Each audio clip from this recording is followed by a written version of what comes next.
And we are live. Welcome, ladies and gentlemen. Lost my hand. To another edition of the Kings of Pop Culture. I got Christian to my left, aka Starkiller. Got RJ down below, the GOAT. The GOAT of pop culture. And King just over there.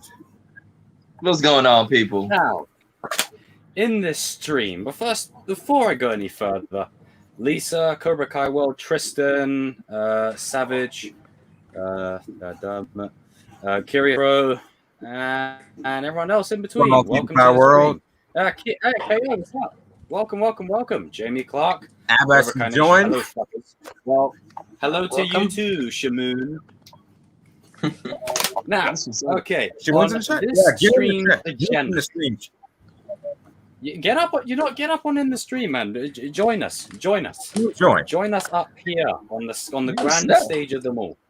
Cobra Kai World, go Pat. Go Pat. Hey, Mohammed, I can see That's you. baby. Get up on in there, Shamoon, man. Join us. Join us. Come on. We got Anakin, we got Starkiller, and then the two, like King and the GOAT. They're additions to Star Wars. Yeah. So, on today's agenda, King, would you like to read out the list? I got you, boy. I got you. Let's get it started, baby. You know how we do it up in here on the Kings of Pop Culture. Excuse my language. All right. So today, our first thing on the agenda is we are going to talk about Star Wars. Yes, my man Jacob got thoughts on this supposedly secret trilogy that might be coming out. Star Wars Episode 10, 11, and 12. For Marvel segment, we're going to be talking about Shang-Chi. We're going to be talking about Venom. And we got, for one of our segments, we're going to be talking about just because it's popular doesn't mean it's good. Hey, student, stay in for that one, okay? It's going to be a surprise. We ain't telling you the show yet. Yeah, very fun. For the DC segment, we're going to be talking about how Batman and Robin and Batman Forever could have been better. Like, what's our thoughts on it? How could have been better movies and like not just be made fun of? And then for our last and final segment, we're going to be talking about chill out Cobra Kai fans. Like, just in case if Julie Pierce does come on Cobra Kai, relax. She's there for a purpose. So, Jacob, the floor is your brother. Take it away, man. Thank you, sir. Well, and again, the list was organized by the King himself again. So everyone, do me a favor, raise a pint to King for just being a kid. King shit, you know. And raise a pint to Christian and the GOAT. Hey, Chris Cobra Kai, I see you in the chat. So let's start off the right way. Context and nuance are key here. This is only rumor, and it's kind of gotten a bit quiet as of late. But before I go any further, studios do these things where they might not even have let's say, for example, Lucasfilm have an idea for an episode 10, but they're not actually in production or doing it yet. But what they'll do is they'll leak out information through sources and people to sort of get a feel for how people will receive it and will respond. And already we have a donation from Ads, the man himself. Ads, you're a Welcome legend. to the sir. chat, everyone. Ads. Nice. You guys had a tough win today, Ads, with Manchester United. Oh yeah, dear. It's going to be a fun season. But sometimes these companies will leak out certain bits of information to get a feel for how the fans will respond. And if the fans respond positively to it, they might go, okay, maybe we could do an episode 10. Because I don't think for 1 second that, cheers, Ads. Thank you, man. I don't think for 1 second that episode 9 is the end of the Skywalker saga for a minute. I think that was a temporary thing. And with the way that they how do I put this? I've said it many times. The sequel trilogy in and of itself is okay. As far as concluding 9 movies, And I personally don't want it to end on that kind of whimper. I feel like we can do more. I feel like we can explore the dyad between Rey and Ben Solo a little bit more. We can get more from Finn. We can see him really push forward with his force sensitivity and see where Poe even goes. Poe was starting to actually have a bit more development within episode 9, and we got to see a little bit of his past and who he was. And becoming a leader. Poe was just there, man. Poe was just there. I feel so powerful, man. With Poe, the missed opportunity was they didn't do too much with him. They had a nice gunslinging, gun-ho X-Wing pilot. I was rewatching The Force Awakens earlier, and the scene where Finn's like, "That's one hell of a pilot!" Woo-hoo! And then he's like flying around, shooting stormtroopers in that. That was hot. I was like, that's sick. And unfortunately, in The Force Awakens, I have to point out there was an error when Finn lit up the lightsaber. It was like up here. No, Anakin's lightsaber is down here. Just more nitpick. Just had to get that out. But I was watching it, and I was thinking to myself, man, because this is the first time I'd seen The Force Awakens in at least a couple of years fully, like watched it all the way from beginning to end. And I remember thinking, man, as much as this movie played it safe, as much as it feels like a New Hope Mark II, it was a good first act. It set up a lot of foundation. Han Solo's death had potential to serve the story. Finn was set up for something good. Poe was, underutilized, but there was 2 movies left, so you could kind of go, okay, there's more.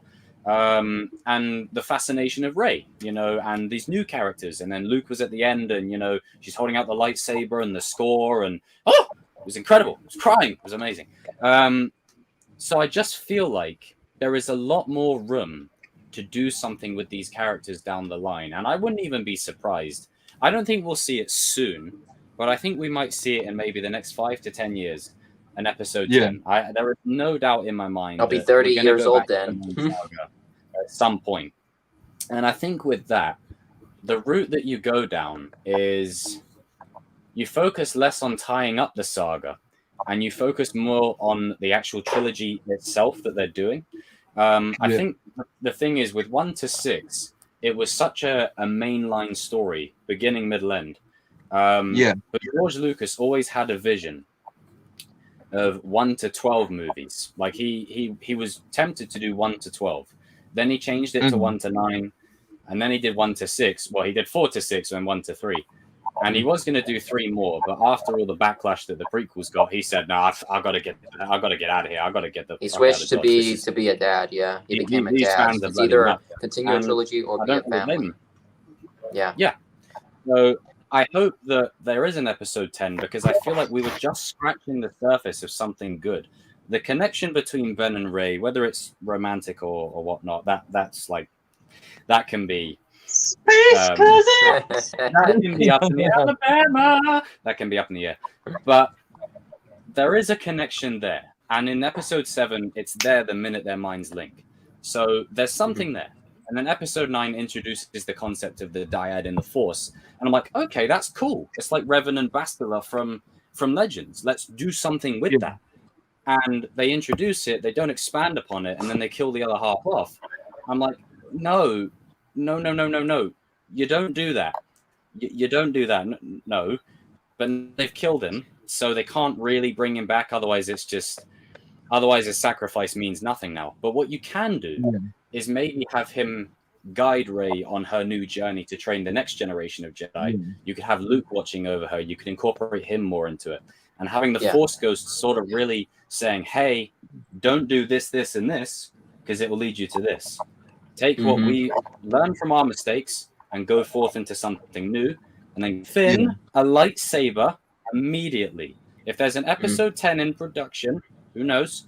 The first thing I want is a promotional image with Finn getting a lightsaber. It can be green, it can be blue, purple, it can be Mace Windu's grandson or whatever. At this point, I don't mind. He can be whatever. Just give him a lightsaber. And episode 9 told us. Rey gave him the lightsaber to hold, and he was just like this. I was like, oh, good. Yeah, come on, give him. If you got a spare, come on, give him something. No, we're just getting to hold it for 5 seconds just to troll the audience. But I feel like there's so much within the sequels here they can still do more with 1 to 6, very streamlined, beginning, middle, end. 7, 8, and 9, there's such an opportunity there for exploration. So even if this is only a rumor, I wouldn't be surprised if Lucasfilm are paying attention and seeing what fans are saying about it and thinking, okay, this could be interesting. Because I have no doubt in my mind that they want to do an episode 10 one day, but the approach that they have to take with it is going to be so key. So do we do a time jump from episode 9 a big to something new, like a big one, or do we carry on? Now, me personally, I think with the way the sequel trilogy has gone, I think the logical choice would be time jump, time skip, and then start fresh. Yeah. But then again, it ended on such a note where I feel like they could expand upon it more. So I wouldn't be surprised. It's like Ray's journey just started, you know. 10. Maybe what happens is they do like what they're doing with the Kenobi show. They do like one-off limited series. So maybe Ray trains Finn. Maybe you see a bit of Ben Solo's backstory. That kind of jazz. And then episode 10 is like the birth of something new. Like I want to see something brand new, something fresh, really different. I don't want to see stormtroopers again for the 50th fucking time. I want to see something new, something really good. Now, I know not all of us have seen it, but Christian, I'm sure you probably have. The Old Republic cinematics. Have you seen those? The Old Republic cinematics?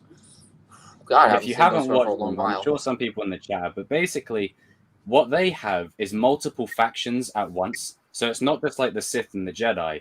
There's actually a third faction that wants to get rid of all of them.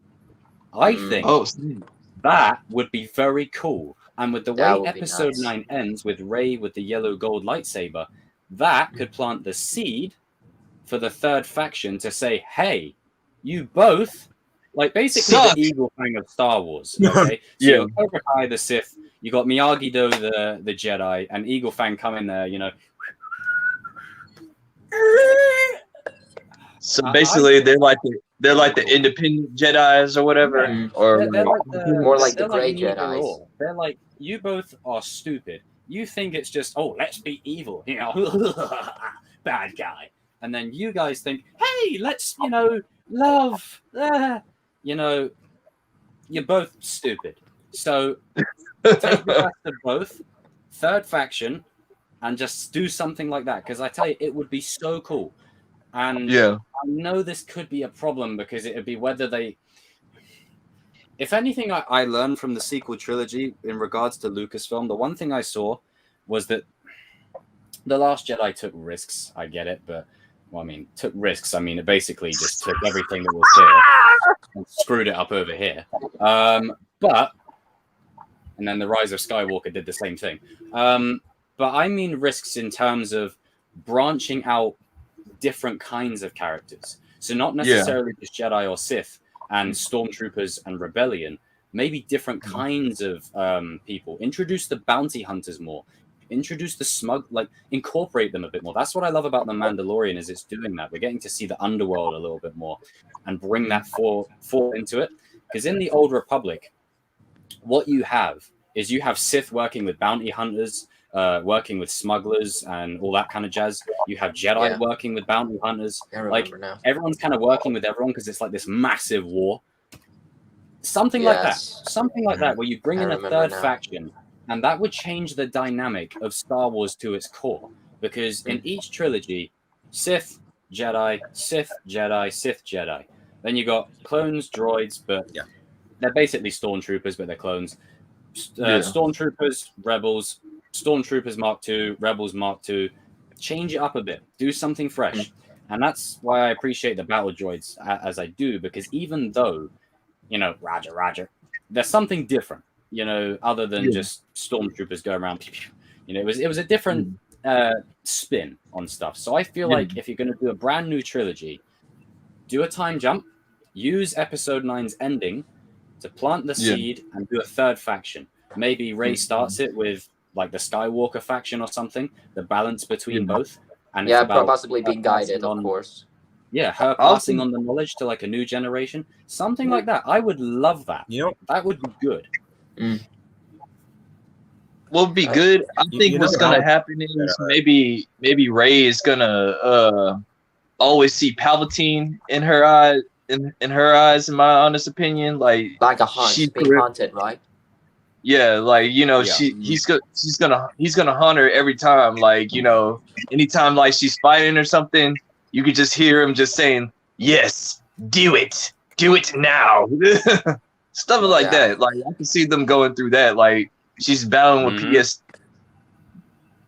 So, I mean, that's my thoughts on it. Like on how they probably have Rey.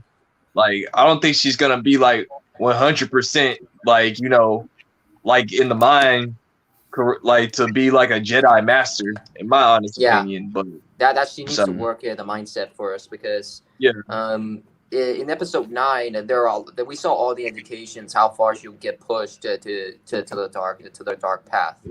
And the irony in episode 9 is that it was Rey's beginning of becoming a Jedi, which just began.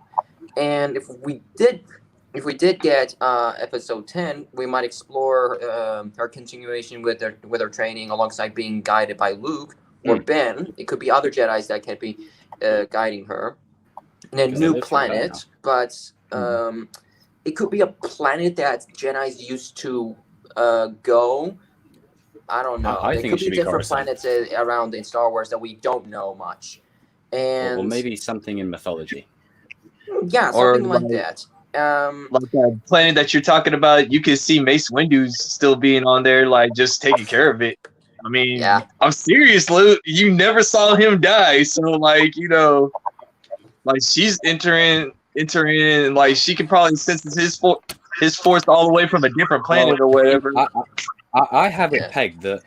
I mean, let's put some more context into the situation right here. I love it when he says that. Characters that have been brought back from the dead. Let's look at this. So Darth Maul was cut in half, dropped down a shaft. He comes back in which the means supposed to be dead, but he survived. And the canon reason is he used the dark side of the Force to survive. However, his anger. Again, he's dead. They found a way to write it in to keep him alive because we love him because he's sick, So they found a way to bring him back. Then you've got Boba Fett, and I'm sorry, original trilogy fanboys. I'm gonna rustle your feathers. Don't tell me that Boba Fett, right, is better than Jango Fett. Don't ever say that to me, ever. This guy gets killed by a blind man. Jango Fett takes on Kenobi, Mace Windu, kills a Jedi in 2 seconds, and you're telling me Boba Fett's superior? Come on now. Now, more context. After The Mandalorian Season 2, the Boba Fett in that show? Yes, absolutely. The Boba Fett in the original trilogy, all he kind of did was stand around going, put Captain Solo in the cargo hold. And that was the extent of it. He barely does anything, He barely does anything. Other than tracking, like, he sees Luke. Like, when Luke is trying to sneak around Bespin, he sees him, like that. Other than that, he doesn't really do a lot. So, I mean, him and Phasma are in the same boat on that one. No, Cobra Kai, well, don't worry. Don't worry. Context. Django is superior in every way up until Mandalorian Season 2. The Boba Fett in that show is cold. But he's dead. But they bring him back. Like, he falls down into the Sarlacc pit, right? And in the Legends, like Legends Boba Fett is one of my favorite characters because this dude, you don't fuck with him. You do not. The amount of stories he's got of him going around killing people, it's amazing. So they're giving him that kind of vibe where you don't want to mess with this dude at all. Yeah. And it's been long theorized that Boba Fett survived being in the Sarlacc pit. I really do hope that we get to see how the hell he got out of that thing. Or maybe they can just allude to it and say, I fought my way out. Because the thing is with the Sarlacc pit, you're not killed instantly. You're left in there and you're slowly digested over 1,000 years. Like acid. Like you're slowly killed.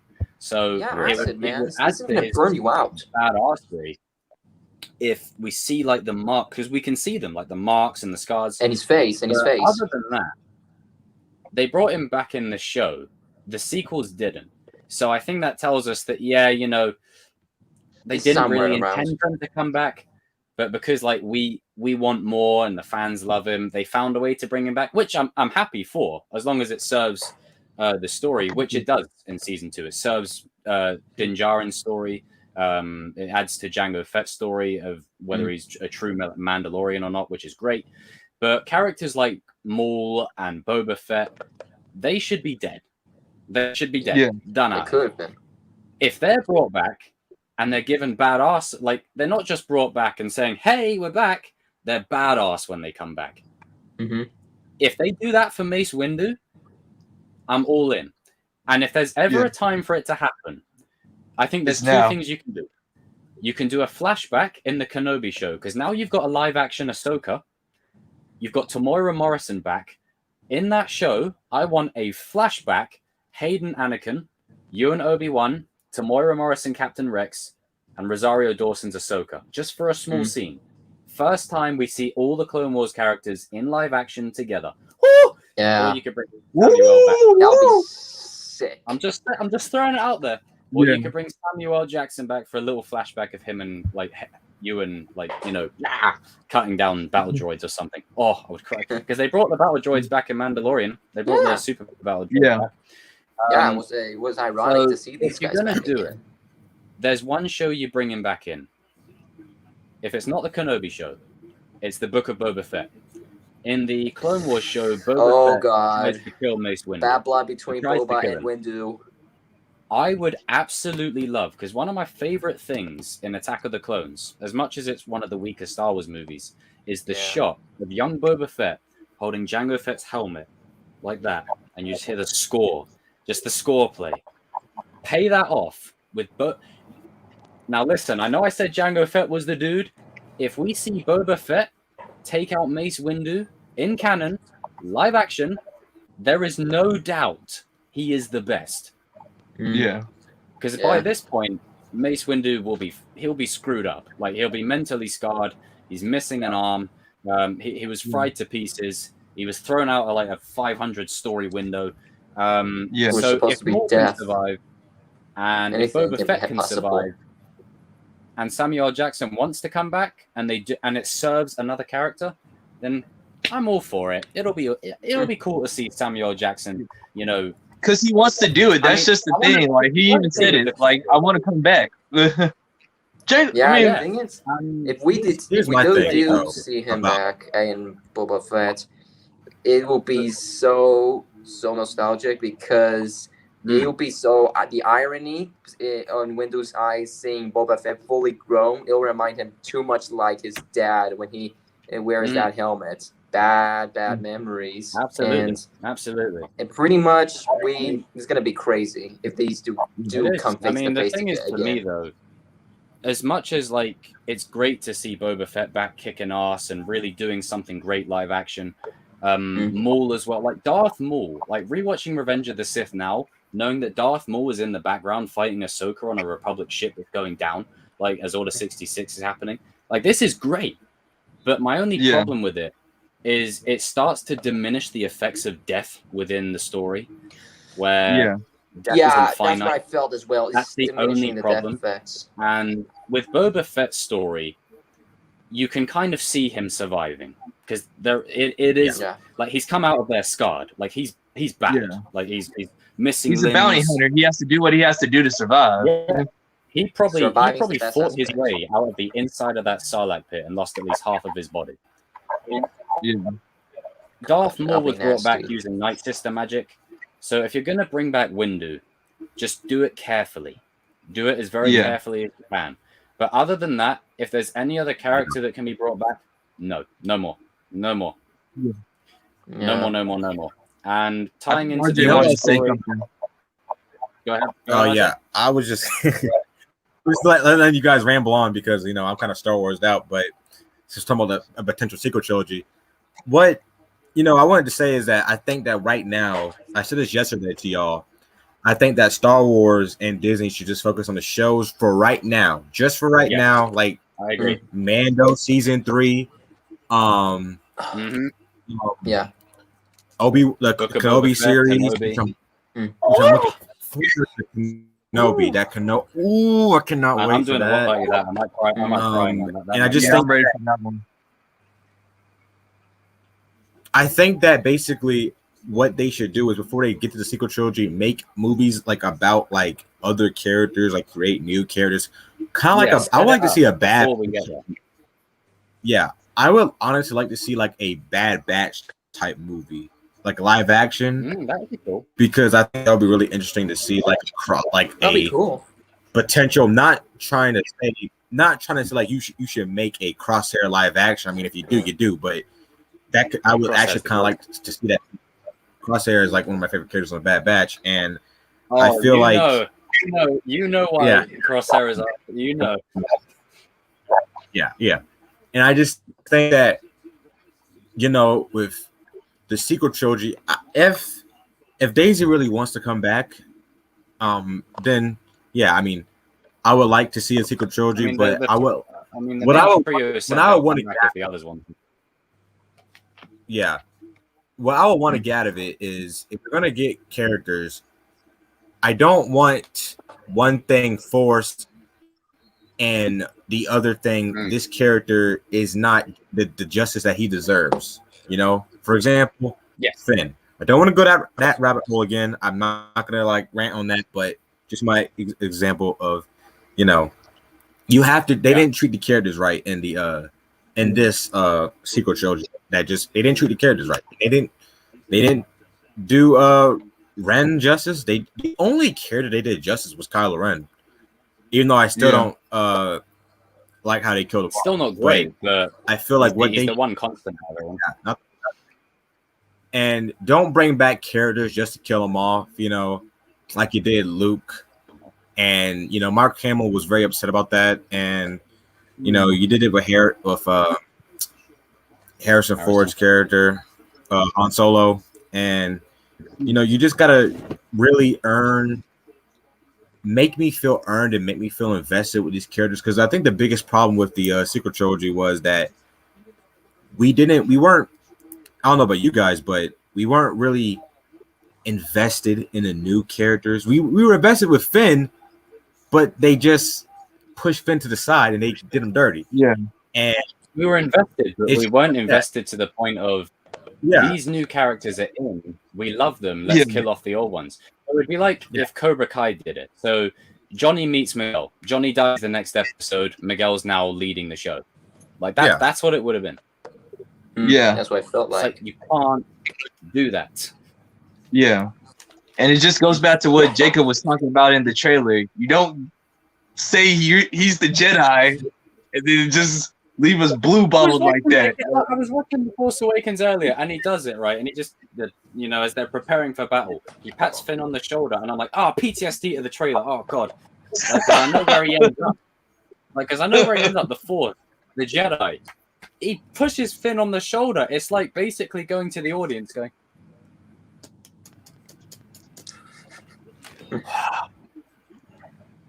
It's literally like that. It's like do. It's like you got like a mullet and you go a hammer or something. Man, I was so sad when I was in that movie theater and I just saw you get beat up like that. I was like, I mean, this is where they can fix their mistake. And adding on to RJ's earlier point, if they're focusing on, I'm gonna go DMG. What? They can fix that earlier mistake by doing this one thing. Let's say, for example, they hold off on another trilogy for now. They hold off on another trilogy. Episode 1 to 9. You've got things in The Mandalorian that clearly link to the sequel trilogy. You got things across even the Bad Batch show that link to the sequel trilogy. So I'm thinking what they're going to do with these smaller shows is make it feel like the sequel trilogy was more earned, if you know what I mean. Mm-hmm. And they're going to use the shows to sort of, it's basically retconning, but it's filling in the gaps. And then once they've got 1 to 9 filled in completely with the Kenobi show, we've got one more rodeo with Anakin and you know, Obi-Wan duking it out again. Like, honestly, I swear to God, a fight between Vader and Obi-Wan is coming. I just don't know in what capacity. That's I want to keep an eye on that. But when you said rematch of the century, like, I mean, how do you top the Mustafar? There's one way.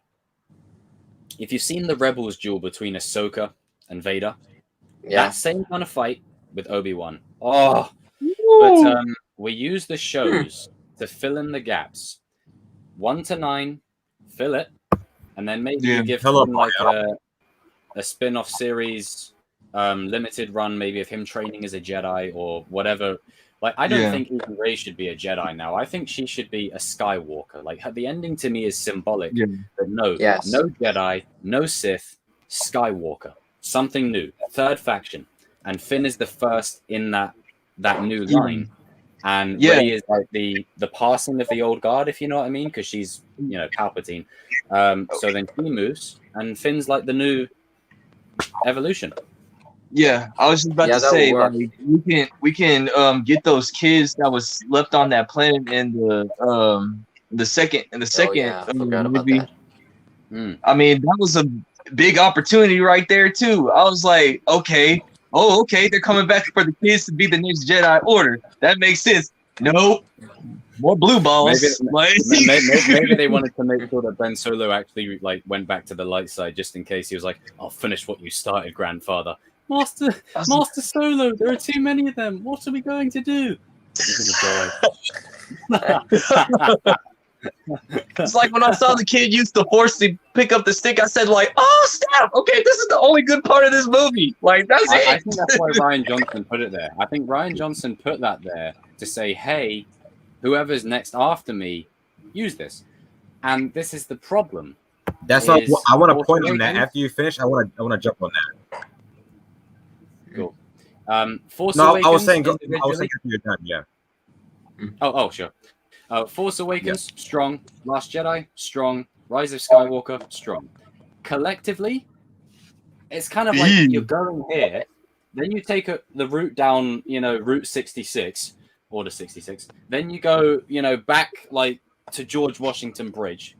Then you go back that way. Then you're in like by the Waterloo in London. Like, no, we pick one route, we go that way, and maybe we take a few turns, but we don't go completely all over the place.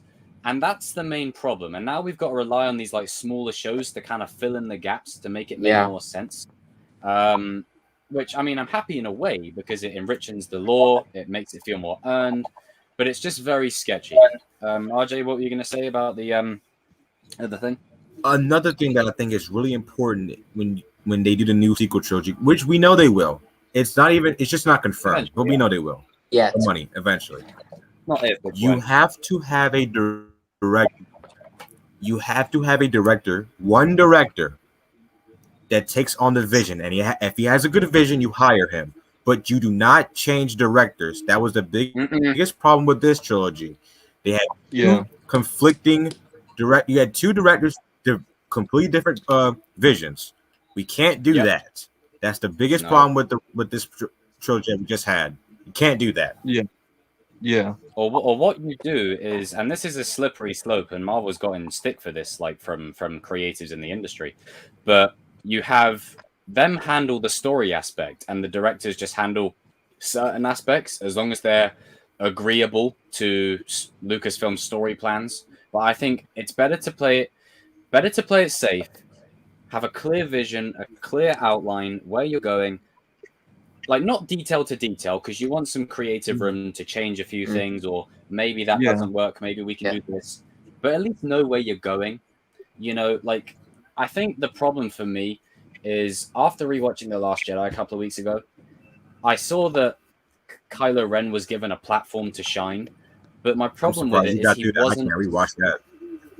he wasn't set up to be one. He was made more conflicted. Like, if you want him to be the final villain, you've got to make him like, this is how I would personally do it. You have him pull the gun on, like, you have him shoot like Leia's ship. You have him blow her out into space, but he doesn't. He holds back, and then he's even more conflicted in the whole film. And then he's the only villain left. And then Hux is a joke by the end of it, and then It's like he's the only one. So who's the big bad? Who's the final villain? Oh, gotta bring Palpatine back. I'm like, no. And it's that kind of slope which I don't want them to go down again because it's very sketchy. But at least now they know what works and what doesn't. And time will be good for the sequels. But I just hope before they do another sequel trilogy, Demi, Miyagi-Do headband. Before they do another trilogy, focus on 1 to 9, fill in the gaps, tell all the stories, and man, I can't wait for that Kenobi show, boys. I'm telling you. Yeah, can't wait for that either, man. Yeah, I can't wait. I'm really excited to see it with McGregor. But as you said, Jacob, I might cry. As Jacob said earlier, the sequel trilogy isn't well received, of course. The thing is about if they do part 10 or to 12, if it doesn't work, they might do an animated series of it. I'm just saying, there's a lot of possibilities that they might go into a different direction. I think they should do that. That would be good. Yeah, and like the sequel trilogy, they had different directors. They want their own different approach. Like the original trilogy, they have George Lucas and two other different directors to direct the single time. The thing is about the continuation of the sequel trilogy. I'm dying to see what continues afterwards in a big time jump, and to see how Rey's training is going through that. Is he going through her dark path, or is she not? Because her beginning of her Jedi training is just began. And the reason she lost to Kylo Ren is because, well, the last few movies, The Last Jedi, The Force Awakens, the reason Kylo Ren lost is because he was unbalanced. He got shot in the hip. He was mentally and physically exhausted. Yeah, he was out of it. He was all over the gaff.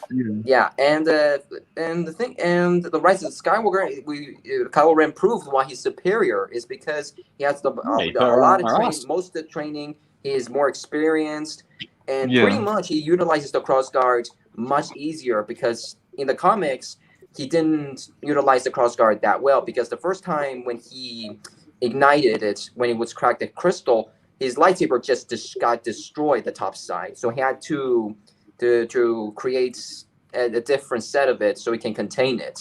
And it's what's so compelling about Kylo's lightsaber is like ancient one. It looks like ancient.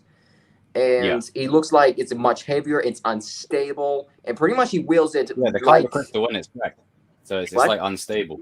Yeah, the Kyber crystal in his blade is cracked, but it's also like metaphorical for him because he's all over the place. It's crazy because Kylo Ren and Darth Vader, they have a different style of fighting, but they have aggression. Both of them have crazy aggression when it comes to utilizing. They both have aggression, but they utilize it differently. I'm gonna say this about the sequels. Adding on that point, I mean, hell, I still get chills, you know.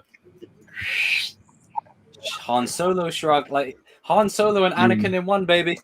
Like when he was fighting with his grandfather's saber, I was like, "Fuck yeah, man! That's what I'm talking about." Hell yes. He was smooth. He was doing like all these turns, jumping everywhere. I'm like, yes. And that defines how different the lightsaber when he utilizes it when he was younger than the cross guard. How unstable it looks like. That's a good point, Curious Bro. Yeah, like there's a lot in Legends that's a bit iffy. Though Star Wars, I think the comeback started with Mando. Yes, and I think with the Kenobi show, been developed. The Kenobi show, fun fact, it's been developed for years. Actually, they've been planning on making this. I think with the Kenobi show, if they make it right, if they make it right, if they make the Kenobi show right to what we want it to be, I think Star Wars is back. I think that it's back, and I think that if it's like this, if it's really good, if it's like that powerful Star Wars thing that we want, I think that it has really the potential to be like rival a lot of things, you know. Well, I mean, just to end it off on this note, because it's almost pushing 40 minutes on the segment. Oh, crud. I didn't realize that. I think Like they just need to hire directors that actually like the series, like they did with the Mandalorian. Yeah. Like the guys that they're doing John the Mandalorian. Yeah, John have Favreau. them do the movies. Have them do the movies, and I think we should be safe because they're actual fans. They respect the fans. They don't crap on the fans. They don't talk about them or anything. They try to keep it. They try to keep the Mandalorian finale is.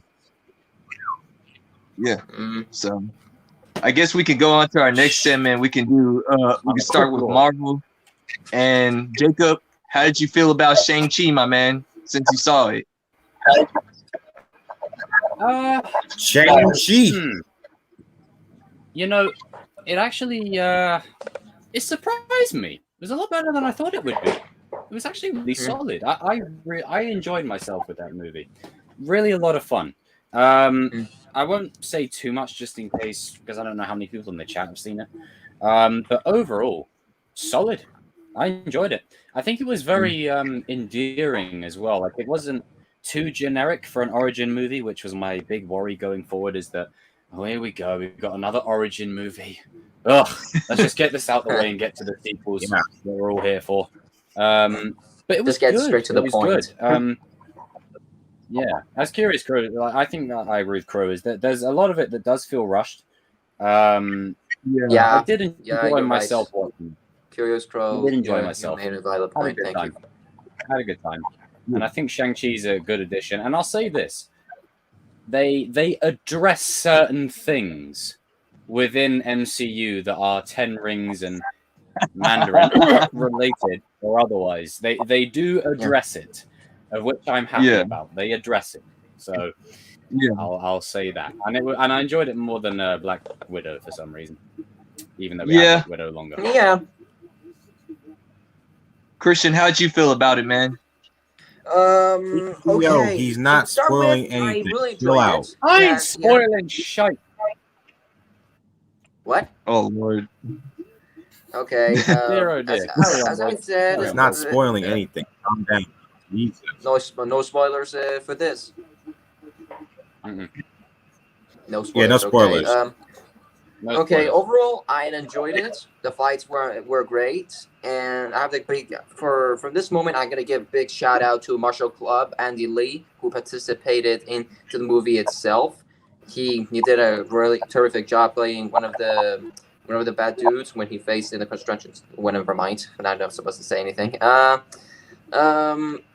Overall, I liked it, but there's one major disappointment. But I'm not gonna talk about it right now, because I'm not allowed to spoil anything, and due to the fact they let down one of my favorite characters, that's all I'm gonna have to say. That's it. I liked it. It's solid fight scenes, and it felt rushed in certain moments, and there's some moments I didn't like, which is comedies suck. Yeah, pretty much it. The thing is, once we do it in another live stream, we're going to talk about it completely, and I have a lot to say in one certain character, what they let me down with. I think we probably revisit it like in a couple of months. Or something. Yeah. What about you, RJ? How did you feel about it, man? I enjoyed it. I liked Simo. I can't pronounce his name. Simo Lee as Shang-Chi.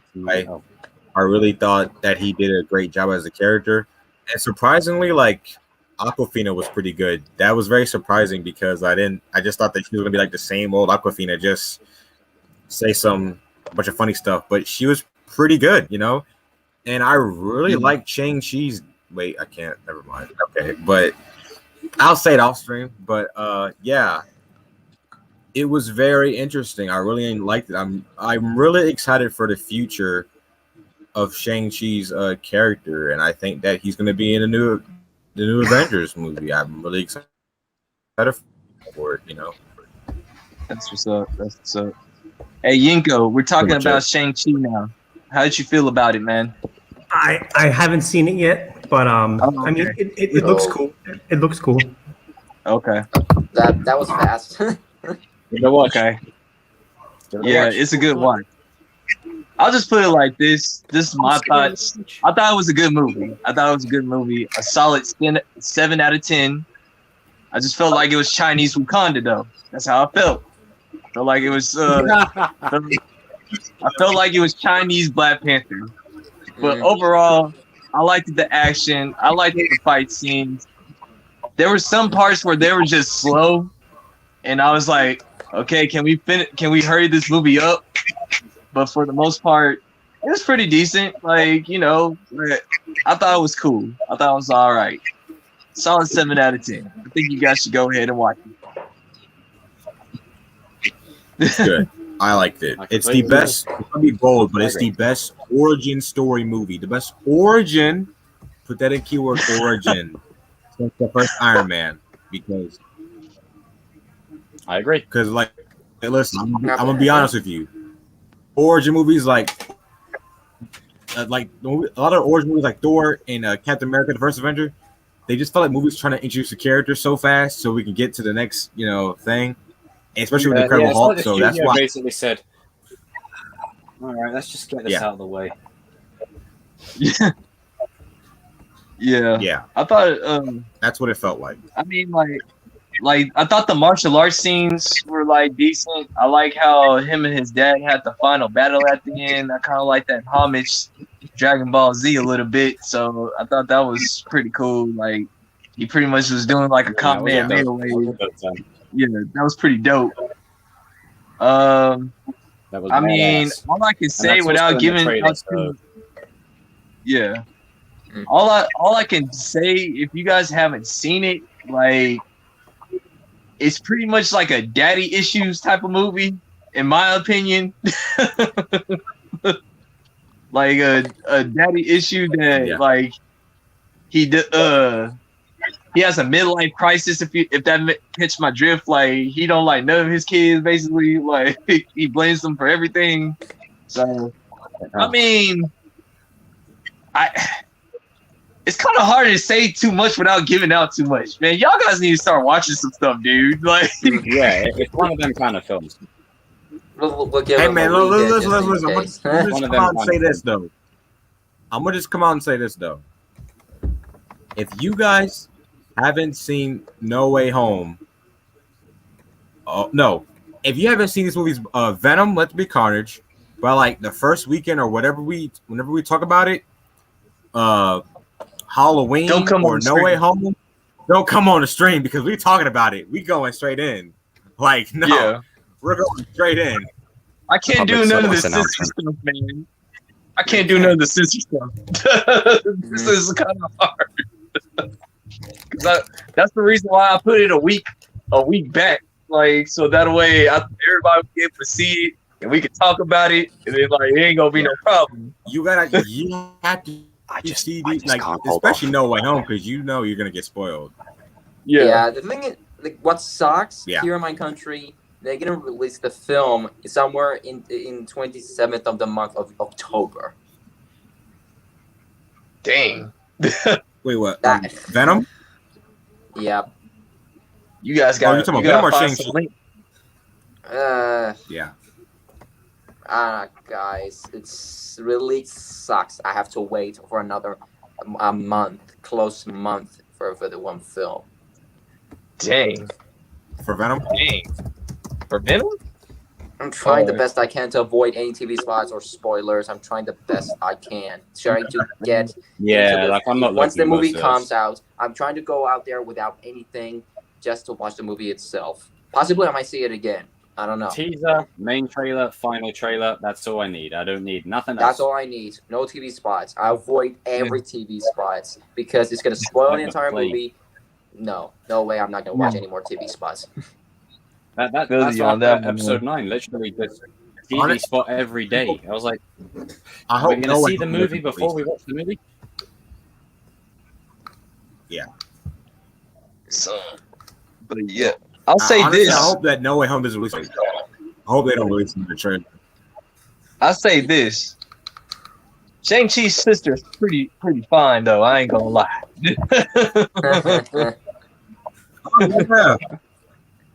He was not, man.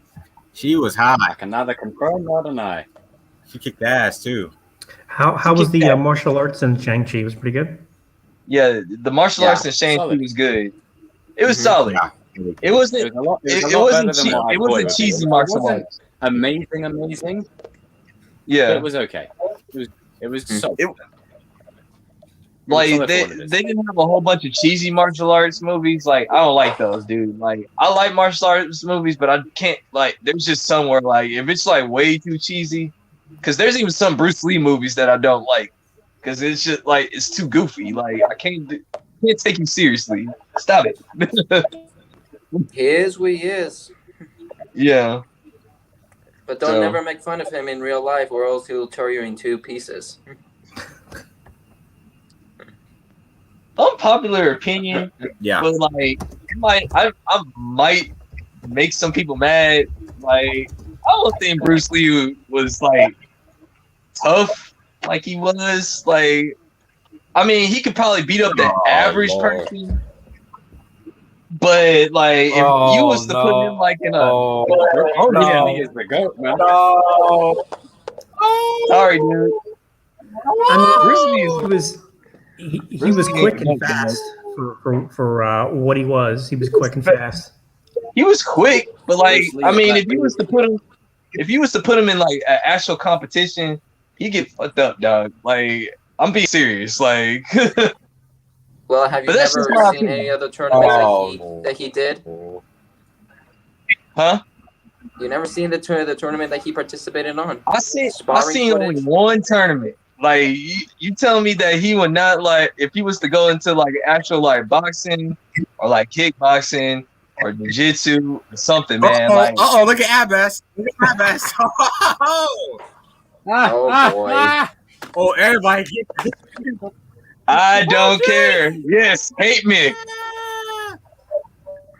Listen. Yeah, King, you just started this shitstorm now. I don't care. They should know me by now. I love it. I love it. Good. I love it. So let's hear the why. Why do you think that?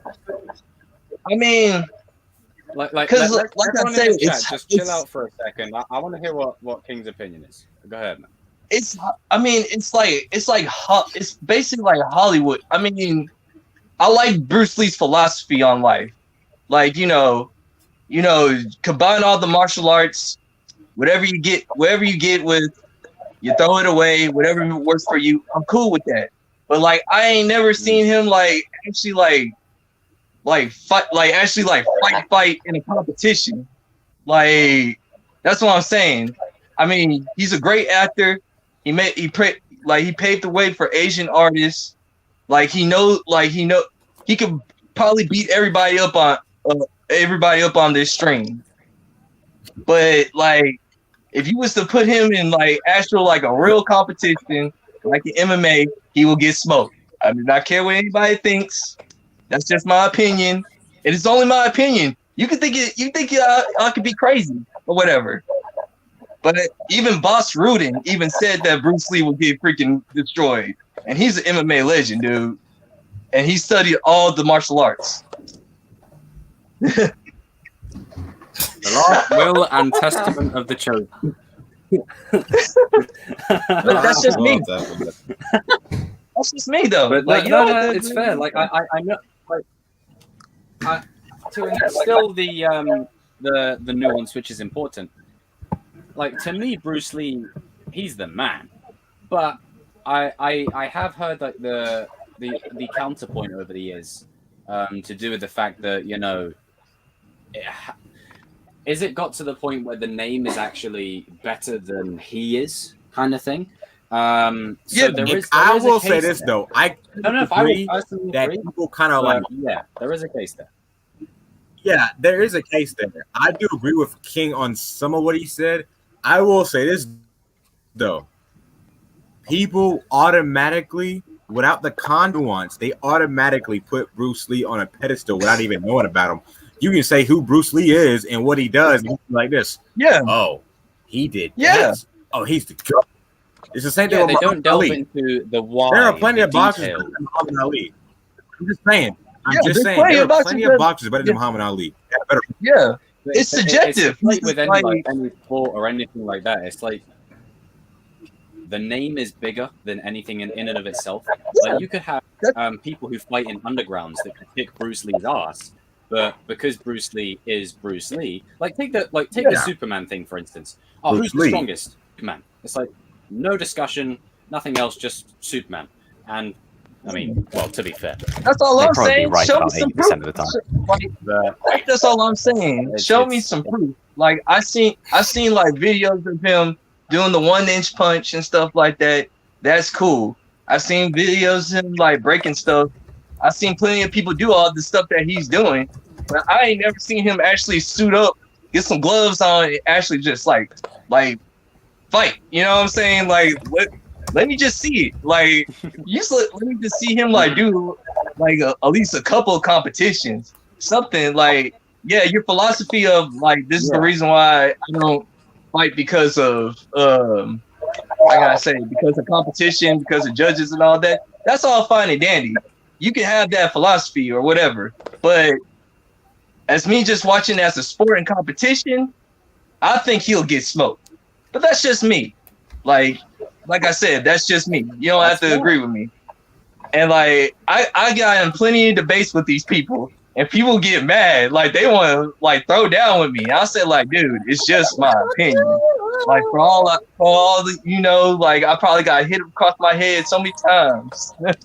And so, but yeah, I even got the cup of water quote that he always talks about. I love the philosophy of Bruce Lee. I'm just saying that Bruce Lee, like as like a trained mixed martial arts fighter, like I gotta see him get into a competition. Let me see like one boxing match against like somebody. Like let me see like a kickboxing match or a jiu-jitsu match. Something like give me something. Like your movies are cool, your philosophy is cool. But as far as a fighter, it's 50-50 because like I said, I don't know. Like I just don't know. But yeah. And I think it sucks too is because there's not enough footage on him fighting. You know, there's talks about it and the methods, but not, you know, actual video. Any raw footage like to back it up kind of thing. That's I do agree with that. Show me something, man. This is just me. I think he could fight. Now I know about the video stuff. I agree, King. Show me some evidence. Like I agree. Show me some video of him whooping somebody's ass. I agree with that. Tangible evidence. All I'm saying is, I think that the name is bigger than what he's like supposed to be about. And I think that his philosophy, he's kind of like one of those people that have the philosophies, right? Yeah, spiritual speaker. You know. Yeah. See, I know Michael J. White can actually fight. I've seen Michael J. White get in a fight before. Like, it's believable. Like, you see him training all the time. You see him Michael J. White, he can fight. That dude will whoop your ass. Like he actually trained with not the Joker. He can't fight. No, I'm playing. I saw that. No, but like he be training with other mixed martial artists. He be training with other mixed martial artists. So that's what I'm saying. Like at least with Michael J. White, it's believable. Like, okay, Michael J. White, he can fight. Like he can fight. He can get out there. Bruce Lee, I'm not saying that he can't do it. I'm not saying that he hasn't done it. But can I see something? Let me see him like get in like a exhibition match. Throw on some gloves. Give me something, man. That's all I'm asking. We'll have to do a Spawn watch party sometime. Oh yeah. Oh, for sure. Oh, that would be good to put on. Oh yes. That would be good to put on there. Oh, Spawn watch party. That's my calendar. Oh yeah, for sure. But yeah, I think I did made everybody in the chat so mad. I did my job. As I always say, I do my job. I did my job. As I said in my latest recent video, He instilled the context and nuance. You can't get mad at him. and let the chips fall where they. And if you agree with me, that's cool. That's awesome. And if you don't agree with me, hey, that's cool too. It's okay. It's not personal. I don't like you, Bob. You know, so it's, you know, you say what you gotta say, man. Yeah. And I was just about to say, if you're mad at me, I live rent free in your head. Let's fire another debate and talk about the Flash. Oh yeah, go ahead, RJ. You have the floor. Just because it's popular doesn't mean it's good. What about that? RJ, before you begin, allow me to just.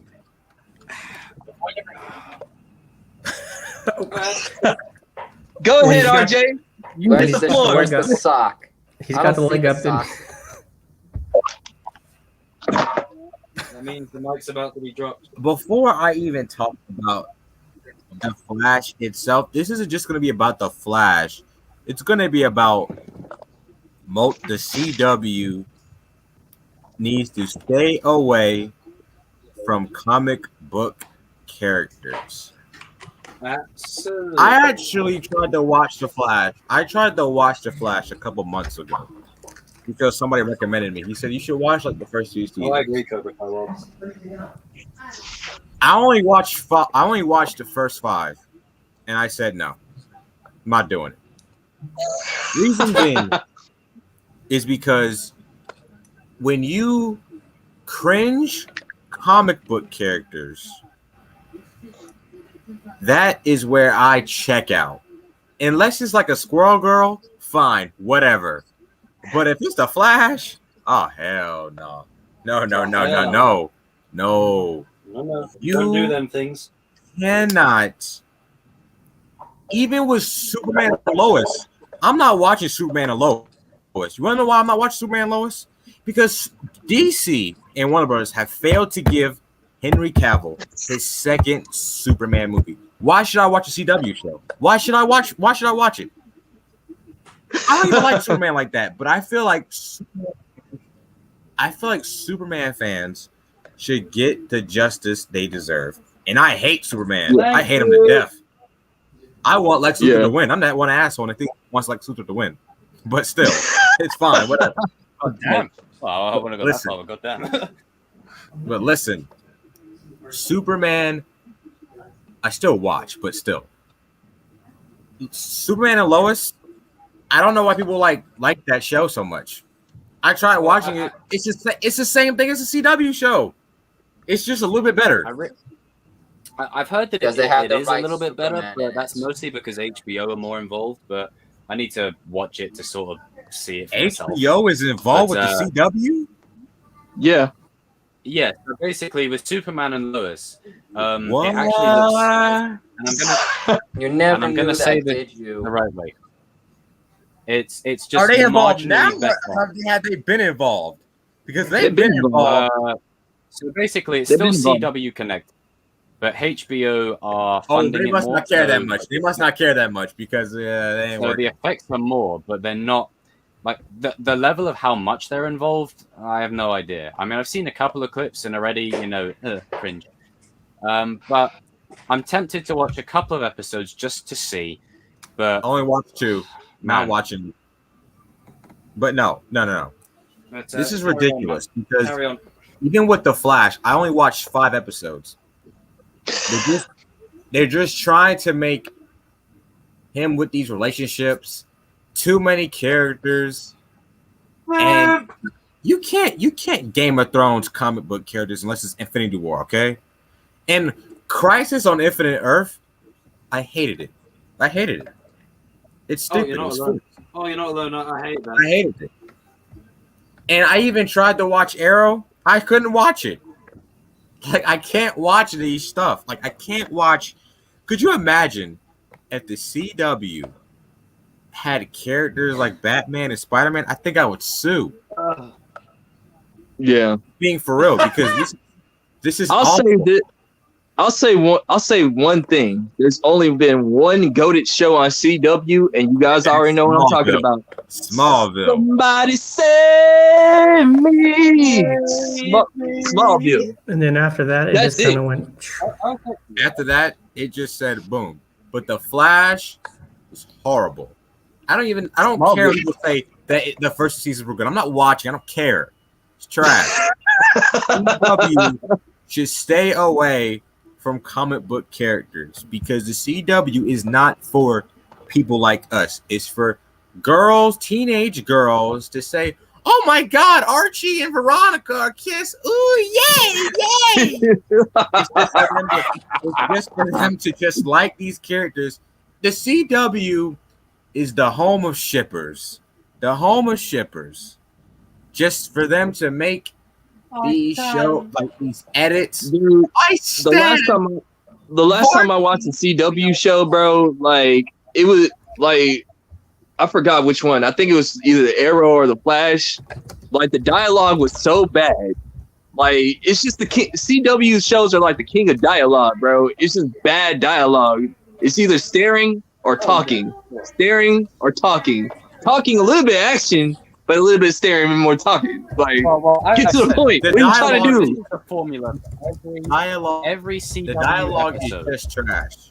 Episode the dialogue opens up was trash, and even when I watch hallway speech, hero gets beat again. Another hallway speech. I'm not fast enough. I need to be faster. Does some like beats villain of the week. Another hallway speech. Learns lesson. Forgets it next week and repeats all over again. Also, I want to say this. No consistency. Supergirl had John freaking Cryer as Lex Luthor. John Cryer, the guy from 2.5 Men. Hold on, really? No, I want to instill the nuance in and give you guys who that guy is. If you guys watch 2.5 Men, if anybody in the chat has seen 2.5 Men, you'll understand what I'm talking about. John Cryer, Alan Harper, right? They had him as Lex Luthor. Oh my goodness!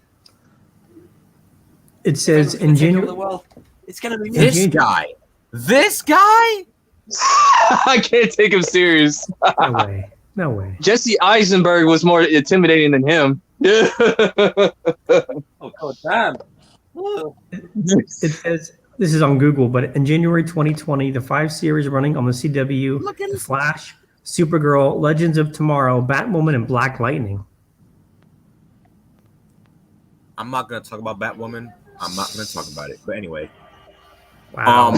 Crisis on Infinite Earth was so bad because they had to they knew that it was gonna be bad. They just put what's his name? The Flash from the Zack Snyder. They put him in there, and they're like, yeah, it's gonna be good. And it's like, no, Crisis on Infinite Earth was terrible. Well, terrible. I'm gonna say this right regarding that is the earlier seasons of The Flash for me. They had cringe, but the first couple of seasons were tolerable. Arrow season 1 and 2, thoroughly enjoyed those. Season 5, I enjoyed that. First half of season 7, I enjoyed that. So mostly with Crisis on Infinite Earths, it's like the Infinity Saga of DC, So it was built up, done on the small screen, and I think the best thing that these shows have done is they've given platform for the bigger companies to do it right because now they know there's a market for it. But where Crisis on Infinite Earths screwed up is in the run up to it. They're like, "Hey, Burt Ward's coming back." It screwed up getting greenlit. People coming from like that Birds of Prey series in the early thousands. You got people from Smallville coming back, and that's great. But while watching it, I was like, there is no story happening right. No nuance, no context whatsoever. Monitor, right? Fighting. This is the joke of it, okay? The Ant Monitor, one of the strongest beings in DC, and squaring up to him with a batons and Wild Dog with pistols. Get out of here. No. And they gave Arrow a poor send-off. Right? Arrow dies. He's not with any of his friends. They completely screwed the pooch on that. And it annoys me. Oh yeah, hold on. Can I say something about that? I enjoyed Arrow the most. They tried to give Arrow a Jon Snow Game of Thrones type of death. Get the hell out of here, man. No. Stop it. I was like, stop it. That never made any sense. You just can't do that. And then, like, with Crisis on Infinite Earth, we're trying to bring back all these people from the I can't believe I'm saying this, but the CW DC universe. Like, it's so awful. Like, when I watched it, I was like, can this be over, please? Like, no. Crisis on Infinite Earth tried to be like Infinity War so bad and tried to be like they tried to hype it up, and I was like, no. Like, I remember the marketing for that. I was like, oh my God, no. Like, I'm like, no. They were going all in, and they did nothing. They were going all in. It was trash. Man, it was that bad. As soon as Arrow was out, the fact that I'm sorry for any CW fans, but as soon as Arrow was out, I was like, this is my stop. See ya. Bye. It's not the fact that it was bad, King. It's just that the CW, and you know this, I'm going to say it again. It's just for teenage girls and other teenagers just to ship and have their little fandom and have their, they make those fan fictions and they basically make it all. It's just, that's what it is. That's what they do. It's almost as bad as it's like warm bloody milk. It's so bad. I rather watch the movie. I can't believe I'm saying this, but I rather watch The Roommate The Roommate and the movie The Room than watch any CW show. I'm being for real. Other than Smallville, I'm leaving Smallville out because that was good. But no, I know I'm being harsh. Smallville was good because they didn't have CW in it. Like all the directors had creative control. They could do whatever they wanted to. Like they just needed a plug. That's all they needed. And it just like I just don't milkshake. Wow. Oh wow. I just don't like cringe writing. I don't like where people start saying, oh well. You know how in writing, Cobra Kai does this sometimes where they're like, that scene, Miguel's my boy and all. But the scene where he said, love conquers all, I cringed like hell. I was like, no, dude. You can tell Shola was cringing at that line. It's always like, I guess love conquers all. Love conquers all. Like, no. I was like, no. So they do that a lot with the CW, and I'm like, I just gotta check out. I gotta check out. And you know what show that really pissed me off on the CW? All American. That show is horrible. That show literally is about like football players in the hood, and it's so It has so many stereotypes. It's not even funny. I'm like, a lot of teenagers love it here, and I'm just like, nah, man, just stop it. Yeah, but yeah, that's all I have to say about the CW. I'm not gonna dwell on it. It sucks. Flash sucks. Infinite Crisis, whatever the name was, sucked ass, and Batwoman sucked. Supergirl sucks, and I'm sure Stargirl sucks. So goodbye. Yeah. That's your one-way ticket out of there. Well, the thing is the irony of how CW handles the shows. It feels like very you're trying to. I don't know. It's weird because the only CW show that I watched like all the way is Superman and Lois. Why? They have they done the Superman right. Unlike Henry Cavill, I'm feeling bad for that dude. But Superman in these movies are not Superman for many reasons. I have a lot, and that's one thing to say. The reason that Superman Lois has been treated with a lot of respect and love is because that they have the right Superman and they know the character very well. Hold on. I want to respond to somebody in the chat here. CVO says I didn't even watch it. I didn't watch Stargirl. I didn't need to watch it. It's on the CW. I didn't need to watch it. I put through enough. Well, I watched Arrow. I watched The Flash, and then I watched Infinite, whatever the name was, and I watched Superman and Lois. And listen, so I don't need to watch it. Like I don't like the CW, but you can have the CW. You can watch the CW. I'm just gonna take. You have the formula.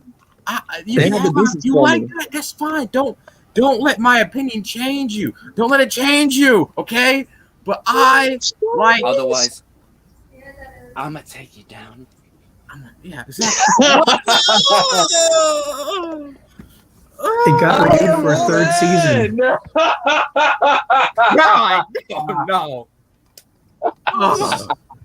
No. But no, I don't need to watch it because I already know it's trash. I already heard Batman. Trash. So I don't need to watch it. I know y'all think I'm mean. I know people think that I'm mean and stuff. You know, that's fine. I just like to instill the nuance and context. Christian likes Superman and Lois, but my opinion is not going to change. He's going to continue watching it. That's fine. I'm not a Superman fan, so I mean, like, I'm taking his word for it. You know, I only watched like 2 episodes. Yeah, you're a Batman kind of guy. I'm a Batman guy. I'm a Batman, and that's it. Like, you know, Batman, Robin, anything Gotham, basically, and Wonder Woman. She's hot. Anyway, I'm kidding. But still, like, I don't need to watch a CW. So CVO, you can have it. Go ahead. Besides, man, like it's just their formula, dude. Like you don't have to. You can just watch one TV show, and if you just watch enough of their shows, you understand the formula. It's just like the Marvel formula. Like that's what they use. Like you already know how a Marvel movie is gonna be. Paris Price said, "Why don't you like Superman?" I'm glad you asked that. All right, I'll answer the question. Why I don't like Superman. I say, do not take. May I just say, do not take what I'm about. Everybody has their favorites. Everybody has their preference. Now, I don't hate Superman. I don't hate Superman. Blue and red. I just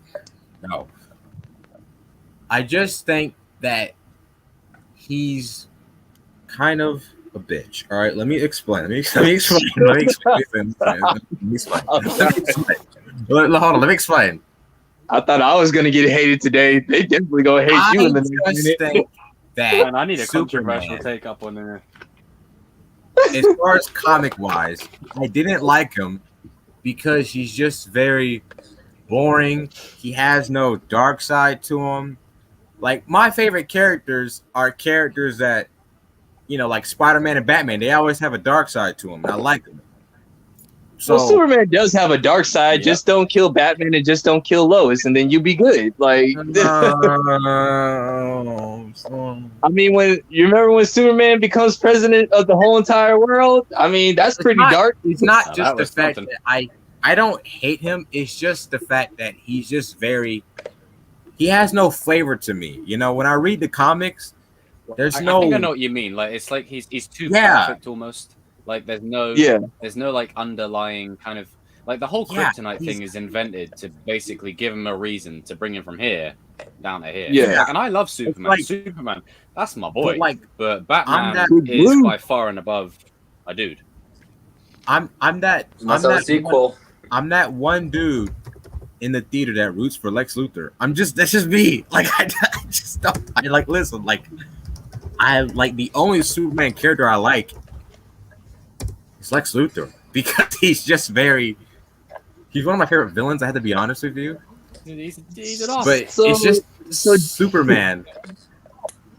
But so hold on, Superman is just, I don't know. He's just boring. He's like Yeah, because I know what you mean. Because there's no, like, he's very surface Superman level, also has He's very identity surface problems, so it's not just for him when he goes evil. Yeah, I mean, like I said, like at first I was like RJ. I didn't like Superman. Like I had an off and on relationship with Superman. There'd be times where I like him, and then there'd be some times where I just say like, "Oh God, Superman." My favorite Superman is Injustice Superman.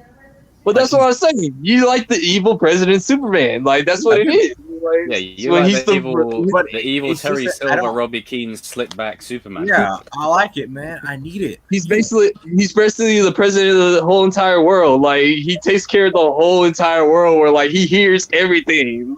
You can't talk crap about Superman. Yeah, he don't need no one telling him in his ear, "Hey, Clark, we have something." Where's he gone? No, I'm good. I got it. I'm already I know Christian's face when I said when I said Superman. He was like, "What?" I wasn't trying. But no, I just feel like Superman is he's just not my type. That's all. Like, I'm a Batman guy. He's just not your flavor. Like, I mean, I'm sort of middle. Like, I love my Superman because it's a different kind of lens as to what Christian was saying. But for me, I'm more of the Batman kind of guy. You know? Yeah. The one that myself, I'm not just telling you guys that I love Superman more than Batman is because up to these days, like for example, up to writing comic book is important to adapt it into a film, because if you don't adapt it, you will be clueless because it's disrespecting the original material. Like Superman, of course, is in the equal thing with Batman. I love these characters because both my own reasons and learning what they have to adapt. And Superman, on the other hand, well, he was handled by Zack Snyder. I didn't like the way he directed the character, but I'm still treating him by respect. But I just want to say he treated Superman very badly in the very first film. But the thing is, what made me care about Superman again was Superman Lois is because they know the character well. They adapted from the freaking comic book. They respect the original material, because if you don't, you're nothing but very selfish being by trying to nerf the character without any proper story. And that's what's happening to Spider-Man. Woo! Dang. I never seen Christian go in on somebody like this. I love it, laying down the law, laying down the Christian law. Laying down the Christian law. Christian said, like, no, they disrespected him. Cage, man. You gotta lay down the cage. So, Christian, how do you feel about Snyder's Superman? What? How do you feel about Snyder's Superman? How do you feel about Snyder's Superman? Snyder's Superman? No, Snyder's Superman. Zack Snyder's Superman. Well, I said it before, guys. I didn't like his approach. I liked it when I was younger. I loved the movie, but as soon as I saw it again, it made me realize that's not the Superman most the people love from their childhood, and myself included. But I'm not going to be a dick about it. I respect Zack Snyder a lot. I'm not worshiping him as a god because he's a human being like us. Thank you, Christian. Thank you. Directing movies. Thank you. Thank you. Thank you. Thank you. He's a human being like us. He He directed a lot of movies that I love, but I don't like this approach with Superman, and that's fine.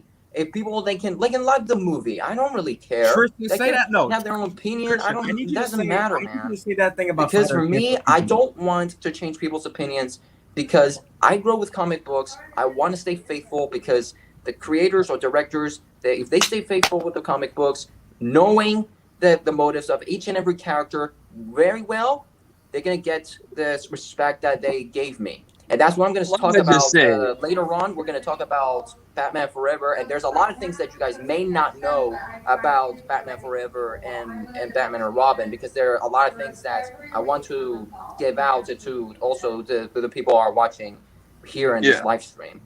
Christian, hold on. I have to say this. Christian, you're amazing for what you just said about Snyder fans. Thank you. Thank you for saying that. I get it. People like Snyder. But Christian, I love you like a brother. Just lay down the law, man. Just lay down the law. Because something that we finally agree on. People need to stop kissing. That might be a topic for the next like. Stop kissing. Stop kissing that ass. Stop kissing that ass.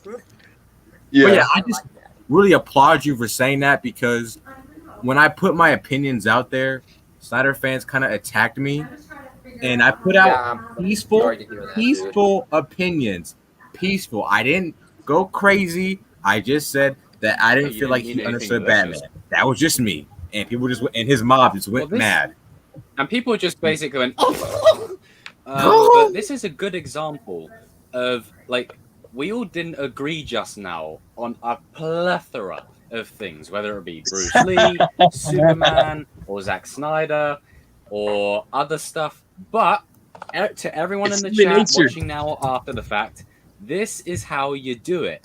You have a discussion, and eventually the chips fall into place, and you get to a point where you agree on something, just like these two have with Snyder. Boom. Yeah.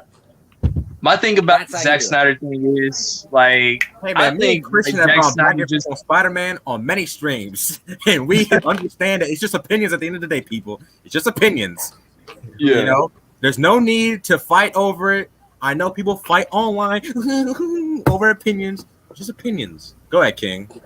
No, I was just gonna say, with the whole entire Zack Snyder thing, like, this is how I really think that it actually went down. I really believe that Frank Miller called Zack Snyder just to do his version of his comic, because that's basically what it is. That's the Batman versus Superman is the Frank Miller comic book, The Dark Knight. That's all that is. Like, that's why he just made Superman. It wouldn't surprise me before that film was even released. Like, Zack had a plan, like an initial plan, and Frank's like, Daisy, hand me that plan right there. Let me just read it. That movie just seemed like it was rushed. It was rushed. Can I dwell on that? Can I dwell on that? I feel like Snyder. Zach, I know I can't be talking my here. One, please. I may not like the character, right? I may not like Superman, but I feel like Superman fans, like Christian and other Superman fans, deserve to have the character have justice on screen. Thank you. Yeah. And, right. He said, "Thank God." And we keep on going back to this time and time again. Henry Cavill wants to play Superman. WB, DC. You got a guy that actually wants to do the damn job, but you ain't letting him do it. Warner Brothers, get your shit together. It's the fact. I know you'll be watching our streams. We're watching you as well. It's the fact that I'm gonna talk about Sony in a minute. When we get to the Spider-Man, I'm gonna talk about Sony. I have a message for Sony. Anyway, but I feel like don't take down my streams.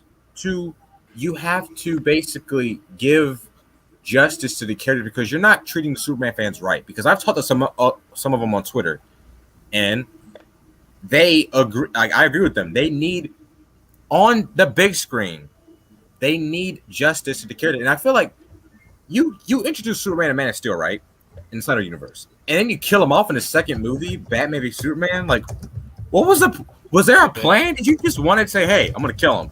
Like, what was the point of that? Frank Miller probably gave Zack Snyder a call saying, "Hey, bud, guess what? You don't have a plan? Well, how about let me cite you my comic book?" It's like that's the thing, though. It's like Zack Snyder. It feels like he just didn't care, and he just said, "Oh, you know what? I just, I'm just gonna I'm do whatever I want." And if you think about it, Zack Snyder has that attitude about him when he does like press conferences and stuff like that, especially when he was with DC. He was having the attitude of like, I don't care, I'm doing what I want and stuff like that. There's plenty of interviews. You can just look it up. Like when people ask him questions, he's like this. Well, I don't care if Batman kills, whatever. It's like, that's not Batman's character.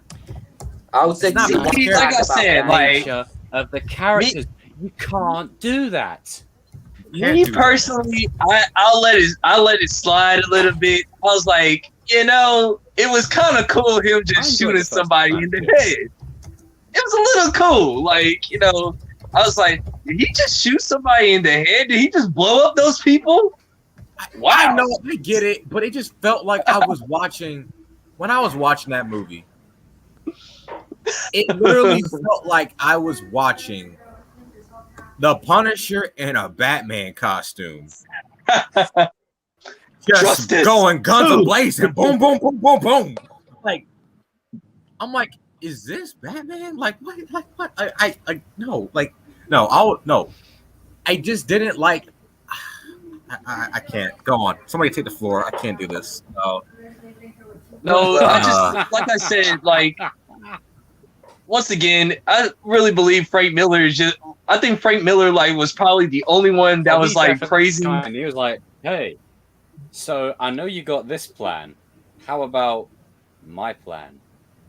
It was like, because he probably had writer loss. Because Zack Snyder didn't really care about Superman. Like, let's just call it like it is. I think he's a Batman fan. Me personally, I really think so. If he was a Batman fan, he'll get him right.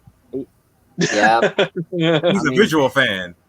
Yeah, visual fan. They would have fan. traded him with the character with respect. But Zack Snyder's Batman on screen are absolutely sexy. Like, they're gorgeous. Like, cinematic. Yeah.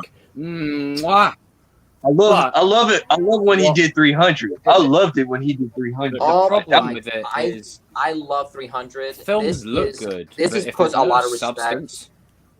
Yeah, if you guys don't know, Greece is the mother country of Cyprus, and I'm kind of very close to it. And despite not being too accurate, it still treats the Spartans, our close ancient warriors, with respect. Because it's what they did. Sparta! Myself, I'll say this though: the place where Leonidas' statue was, because he's a warrior that's fought to his last breath. And Zack Snyder just did that with respect. And I don't know why he didn't do it with respect with Batman or Superman. If he did, we could have got the best versions of Superman and Batman. It was probably being different for the sake of being different. Because the costume is perfect. Yes, exactly. He did pretty good with Wonder Woman. Him and who's the other woman that was helping him out or whatever. Yeah. He was showing respect to like you said, Christian, to the Greeks or whatever. I think that's what I think he kind of likes that type of stuff right there. Because you could tell with Wonder Woman and Aquaman and Shazam, Zack Snyder actually put some love and creativity, because I think it's about Greek mythology. I think that's what he really likes or whatever. So that's just my opinion. Yeah, I think maybe I'll think about it. Yeah, I just feel like with the funny thing is though, you guys are not gonna believe me, but I used to actually like Superman when I was little. I used to like him. It wasn't until Superman Returns. It was when I liked him when it was Christopher Reeve, but it wasn't until Superman. Rest in peace, the one Christopher Reeve. What's his name? What's the guy that played him in 06, 07? Brandon Routh. Yeah. It wasn't until that where I disliked him, and the reason being is they made him that scene where he's getting he goes to Krypton and Lex Luthor is there, and then they're just jumping him, and I'm like, he could literally take them on. I just didn't understand that, and it kind of pissed me off because this is my problem with Superman. They nerf him. It's really the writers. I have a problem with. They nerf him in the movies. If you guys didn't know where Brandon was nerf him at the Superman, wrong time. If I'm right, Bryan Singer was also a producer of when Brandon was the Superman. Yeah, I just feel like my problem with it is that the writers nerf him at the wrong times, especially that part when he's Brandon Routh, but you got Superman getting drowned. Someone's trying to drown Superman. They always run into from them doing that. like the scene where someone's trying to drown him and Lex Luthor is just having these guys beat him up and someone just stabs Kryptonite in his back. And I'm like, he could just take these guys on. I don't understand. Like, why is this scene even being written? Why is this happening? And that's where I was like, my fan for him kind of like, I stopped being a fan. Maybe one day I'll probably be a fan again, but you'll never know. You never know. But be a believer. I'm a believer. I didn't mean to say he was a bitch earlier. I just meant to say, like, I just feel like they don't know how to write him, in my opinion. Well, no, what the problem is because he's so powerful, they have to invent sensational ways to nerf him. Like, that's the problem. It feels like with any situation, you've got to keep Superman out of the fray because this dude, like, unless you have someone equal to or better than, he's stomping. Yeah. So that they find a way to get rid of him. The Justice League animated series, both of them, Unlimited and the other one, they did it perfectly. If they would never sideline Superman, they would just have him doing something else. They would never nerf him. Yeah. Never. They would never nerf Batman. I know about Justice League. Like Bruce Timm even said like they noticed in the first season, like they made Superman way too weak, but like the second season they gave him some justice. Like they actually like actually go have him like common accurate Superman. Like especially in the first episode when Darkseid comes and asks Superman for help, like to help him on his planet. Woo! Superman was ready to throw down right there, bro. Like he's still salty from the last time when he killed his friend. Like he says, "Kal-El, Krypton, I need your help." He's like, "What? No, you're crazy." I ain't helping your ass. Pretty much. And then that's when Batman told him to cry me a river. Like, so what? He did what he did to you. You need to get over it. I was like, what talking about? True Batman's passion. Oh, man. And they got every character right in that show as well. Yes, they did. Everybody's Hold on. I have something to say. This is off topic, but I just turned to the Emmys, right? I know we said we don't care. I'm only watching for Cobra Kai's sake. Mm-hmm. And they brought up the best supporting actor for like a comedy series. They have 3 people from the same show. That's ridiculous. Bias. Anyway, that's ridiculous. All right, I'm saying this as an actor. It's rigged. That's rigged. It has to be. That's rigged. Yeah. But anyway, speaking of Batman, don't feel good about Cobra Kai being put in the comedy series anyway. But carry on. Yeah. No, I was just about to say we can start on Batman or whatever. Like like I know we all talked about like I got my beefs with Batman 98. I mean Batman 92 and 89, but those are pretty decent movies. But like we got these other 2 movies that are like are 50-50 with a lot of people. Me personally, I love Batman Forever. It will always be my favorite Batman movie of all time because that was my first one that I seen. King, and then of course we got Batman and Robin, the ultimate drinking game that you can always ask your friends to join you with. Oh God, yes. So this is gonna be a long debate. I know my man Christian has a lot of thoughts on these type of things. Go first. So yeah. I'm gonna let you take the wheel, my man. Go ahead, Christian. Start us out, baby. Go on, Christian. Go on, man. Thank you very much, MMA King. Okay, the first thing I want to say about I'll go straight back to where it all began. Then we will lead to Batman Forever. And the first thing I want to say, Tim Burton is a great horror director. But in the Batman 90s, it's a bad presentation of Batman himself. Many reasons he killed people, which is a bad idea. And plus, he made the killer of his parents the Joker. And pretty much, Sam Hamm, who had the original script, didn't have that in. But Tim Burton just had to force him to change the characters, and Sam Hamm argued with him that it's not going to go well. That is very bad. They revealed this in the third act of the movie, which makes no sense at all. Because when you introduce an origins of Batman, you either reveal the what happened to the tragedy to the second act or somewhere in the beginning. But in the third act, it's a little too late for that. And they turned Batman into a killer because the thing is about what makes a compelling character of Batman is that he doesn't kill. Yeah. That's what makes him so compelling is because DNA. Due to the fact he killed people in this movie, it doesn't make him compelling. It makes me not care about Bruce's motives, and pretty much I didn't really care much. And he said, I'm gonna kill you to the Joker, which is something I didn't like. But don't get me wrong, I love Michael Keaton as Batman. There's so many good shots for him in the dark. He's menacing as hell. I like the way he presented, but it's the writing of the character is what cut me off.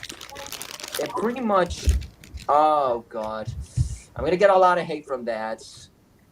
The Joker. Go on and say it. Go on and say it. Say it louder. Do it. Say it, man. Say Go ahead and do it. Do it now. Let the darkness run through you. Okay, the Joker in this movie, I gotta say, I love the I forgot the actor. Can you guys remind me of him? Jack Nicholson. Jack Nicholson. Thank you very much. Thank you very much. I love Jack Nicholson's performance as the Joker, but also the writing is bad. He became a damn narcissist in this damn movie, and he wanted to give a boner to a freaking woman. What in the actual shit? He doesn't give any special explanation, man. None of simple explanation. Billy Joel Batman. Deep. Hold on. Billy Joel Batman series. Can I interject right quick, Christian? Can I interject right quick? Just right quick. I want to say this. Batman 89 is the most overrated Batman movie ever of all time. Thank you. It's so overrated. And Michael Keaton is okay as Batman, but he's overrated. I'm sorry. He's overrated. That's on you.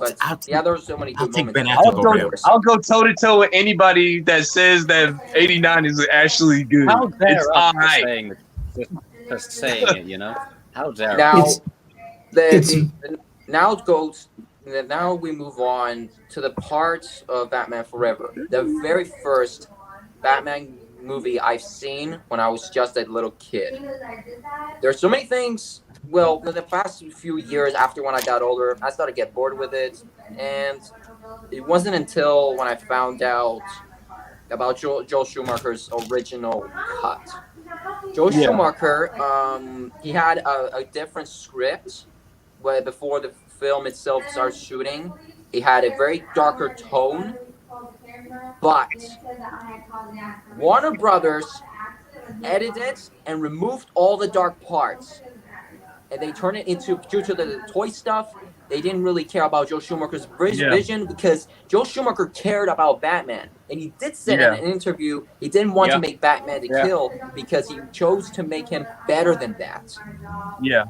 And this, in the Schumacher cut, that I believe is still in the vault in the Warner Brothers, alongside with many other cuts that Warner Brothers have, it contains all the original cuts of Schumacher. There are so darker tones where the original beginning, they show the Two-Face's escape, that the Batman must die. Because in the Schumacher, there's a good continuation after the 89's Michael Keaton, because there are certain scenes that will make it more impactful, showing what Bruce has gone through after the next few years.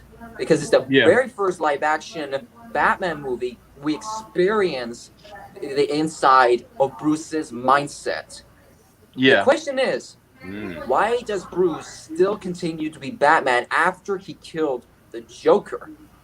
We never got we never addressed why he became the Batman, the reason behind it.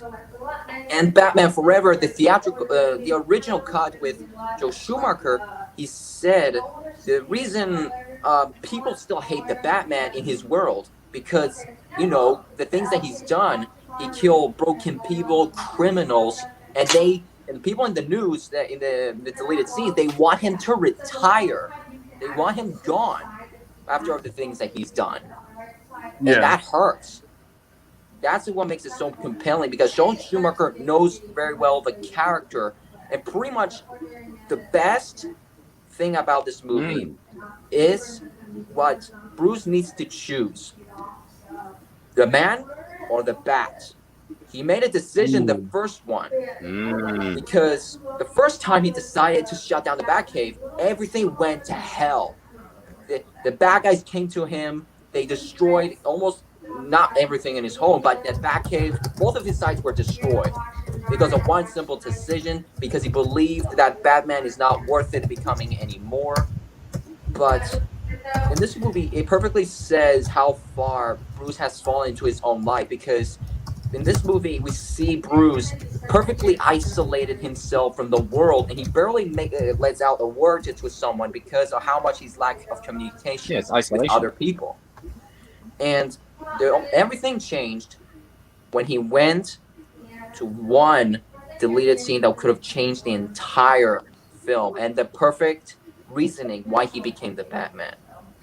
When he went to the cave as an adult, he found the red book where his dad wrote the last few pages. And it said the cartoon of Bruce has to wait. And that's the truth. And now he stops blaming himself. The reason he became Batman, it wasn't just for vengeance, it's for guilt. It's guilt. And some of the scenes, if you guys don't know, where he was facing down the picture of his parents, when he comes back to his senses, he says, "I killed them." And he says, Alfred, when he's trying to say other stuff with Alfred about what happened to Dick's parents, he knows what he said. He said, "I killed them." Yep. He still blames himself. I'm going to say something controversial here. And the thing is, the Red Book sums up everything. After when Bruce found out, it's never been his fault. And the next scene, the bat, when he was young, returns. The gigantic bat returned when he is now a man. And this is a defining moment where Bruce needs to choose the man or the bat. Or the bat. Ooh, and the real answer was both. Both. It's both. They picked up both. And what happened to the Riddler? My God, I love Jim Carrey in this movie. Hilarious. Yeah. Yes. But if you guys don't, I'll give you guys a very fun fact. When I was just a little boy, when the scene where that guy was on the chair pushed to that glass, there wasn't the cut where he stops in mid the glass with the rope. The original cut that I saw when I was a kid, he actually fell where Jim was running into him, but he's already falling. And I love that quote. And the quote is, let me remember. Surf, you big kahuna! Yeah, I love that part. Funny. That was funny. Nice form, but a little rough on the landing. You may have to settle for the bronze. I love that scene to death. That was awesome, dude. That was funny. Love it.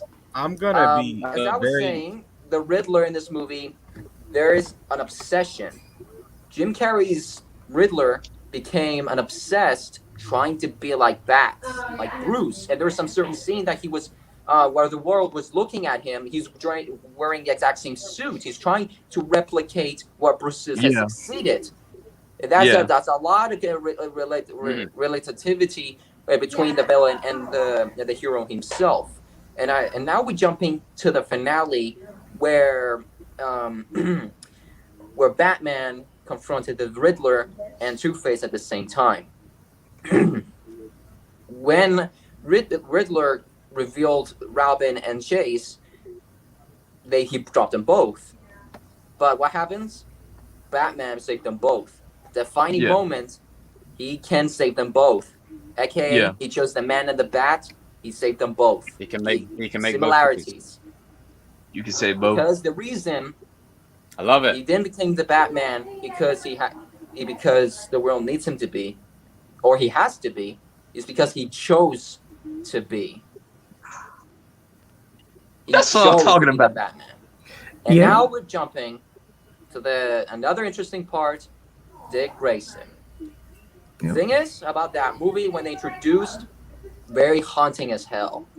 When they revealed him, he suffered the exact same way what Bruce has felt, losing his family. And that's what just happened. A dark moment that we saw Dick Grayson losing his parents while performing, being killed by Two-Face. Now we're going to the part how far Dick will go to kill Two-Face. He wants to kill him. And while Bruce, as Batman, stopped him from all the chaos between the glow stick dudes, with the face paints, he told him, let's just say this. You made the kill, but your pain doesn't go away. It grows. But once you will find another face, and then another face, and then you soon understand that revenge was always in your way. And he said, and Dick Grayson responded, "You don't understand. Your family were killed by a maniac." And he said, "Yes, they were." But that shows that Bruce knows very well what Dick's direction is going. He's trying to prevent him from becoming the worst thing that he ever swore most. He's trying to stop him. And pretty much, he's trying to prevent him going down that route. Yes, because Batman needed Robin, because once he found out Robin's tragedy, if this never happened, Batman would never be Batman again. Bruce would never be Batman after that moment. If Dick Grayson didn't appear in this performance. And the relationship between these two is what made me adore the movie even well. And there are so many things that another deleted scenes is that Harvey, aka Two-Face, while in the helicopter, while they're cut it away, Two-Face was screaming at him, "You're not gonna kill." That's funny because you're a killer too. He was screaming directly in his face before they hit the statue. And another deleted scene, which leads up to the script. I meant the script. Well, Two-Face's death was written differently by Joe Schumacher. It's because when Harvey flipped the coin, he lost his balance and he fell. He fell on his own. But we never got that because interference of the studio. Again, they changed it because Batman indirectly causes the death of Harvey, if you know what I mean, King. Yeah. And I think RJ wanted to say something real quick, Christian. What are you going to say, RJ? I'll take a pause right now, and then I'll proceed, okay? RJ, what do you want to say? I was just going to say that I agree with everything Christian has said. And I feel like Batman Forever is a better movie than Batman Returns in the 89 Batman. Trying to get hated today. Reason being is this. I won't say it's a better comic book movie, but it's not a better movie than those movies. You know what I mean? It's not a better movie than Returns in '89, but it's a better. Forever is a better comic book movie.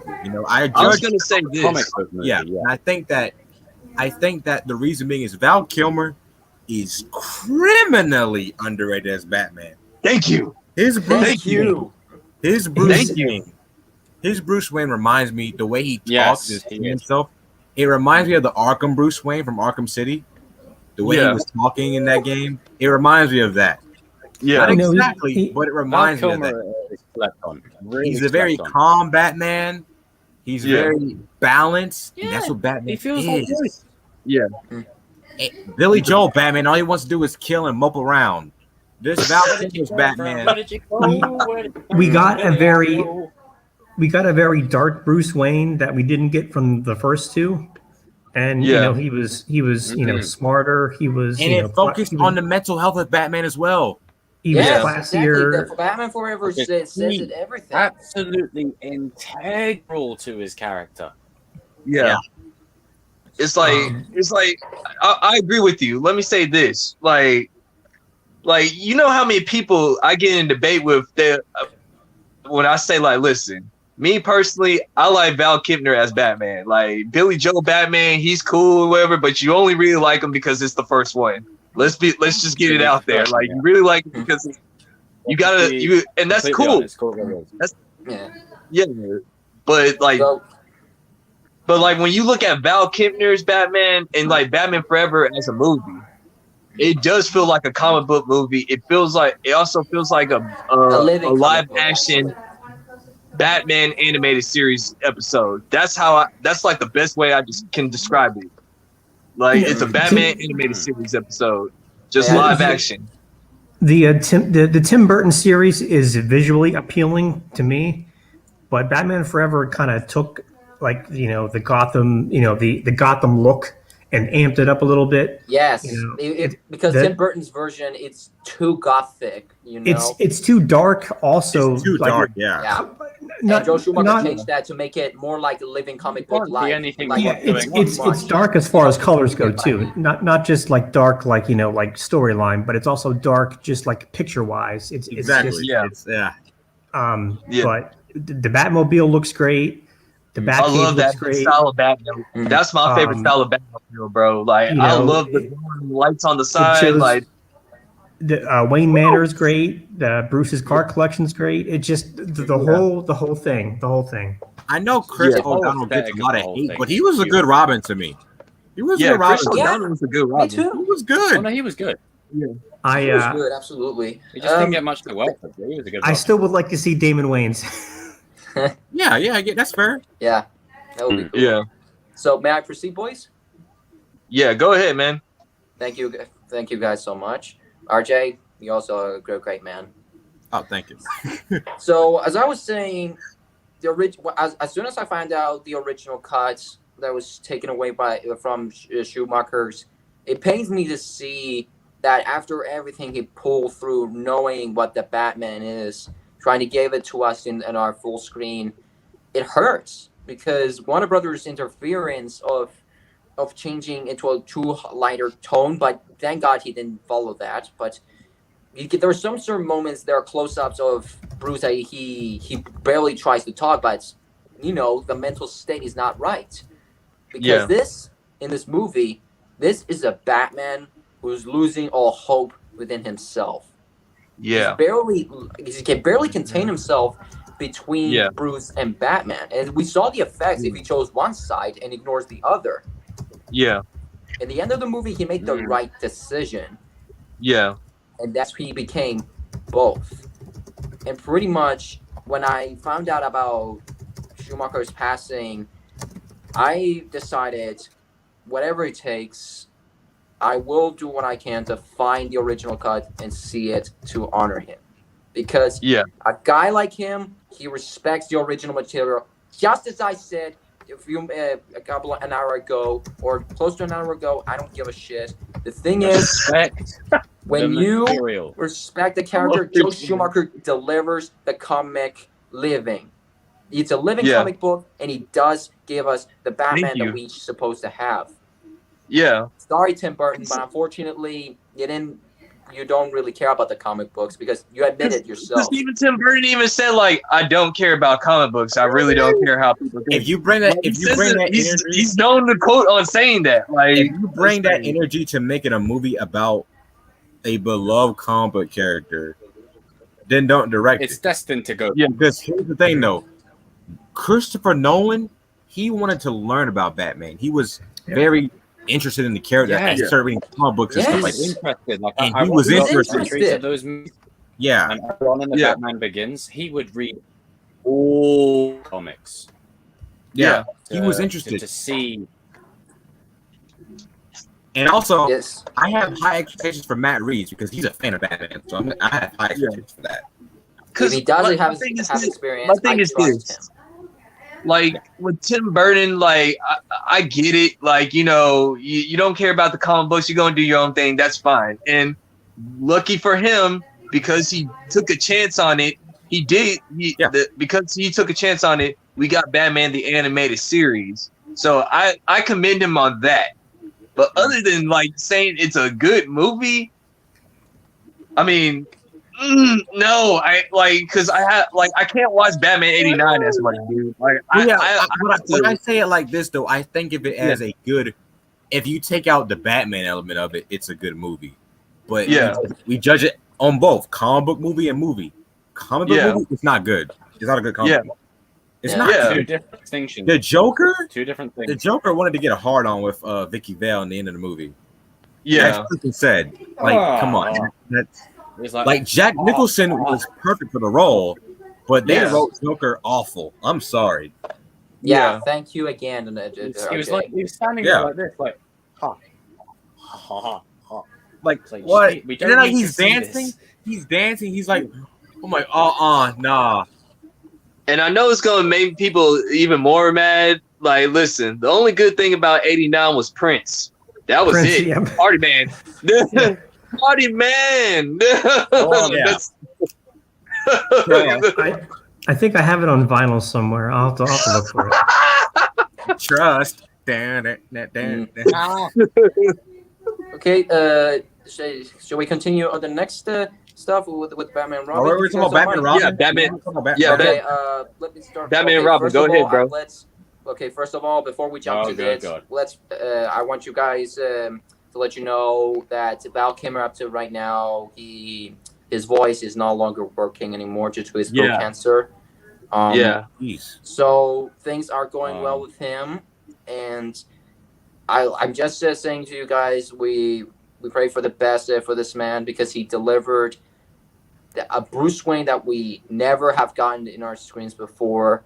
So it's sad we're never going to hear his original voice, but let's hope for the best. He'll get it back again. Yeah. Okay, now let's talk about Batman and Robin. Before the shooting, Joe Schumacher planned to make it also a darker tone, but that went into a horrible direction. Because of Warner Brothers' interference, they changed the script. They put in a very corny stuff, like the 70s, of course.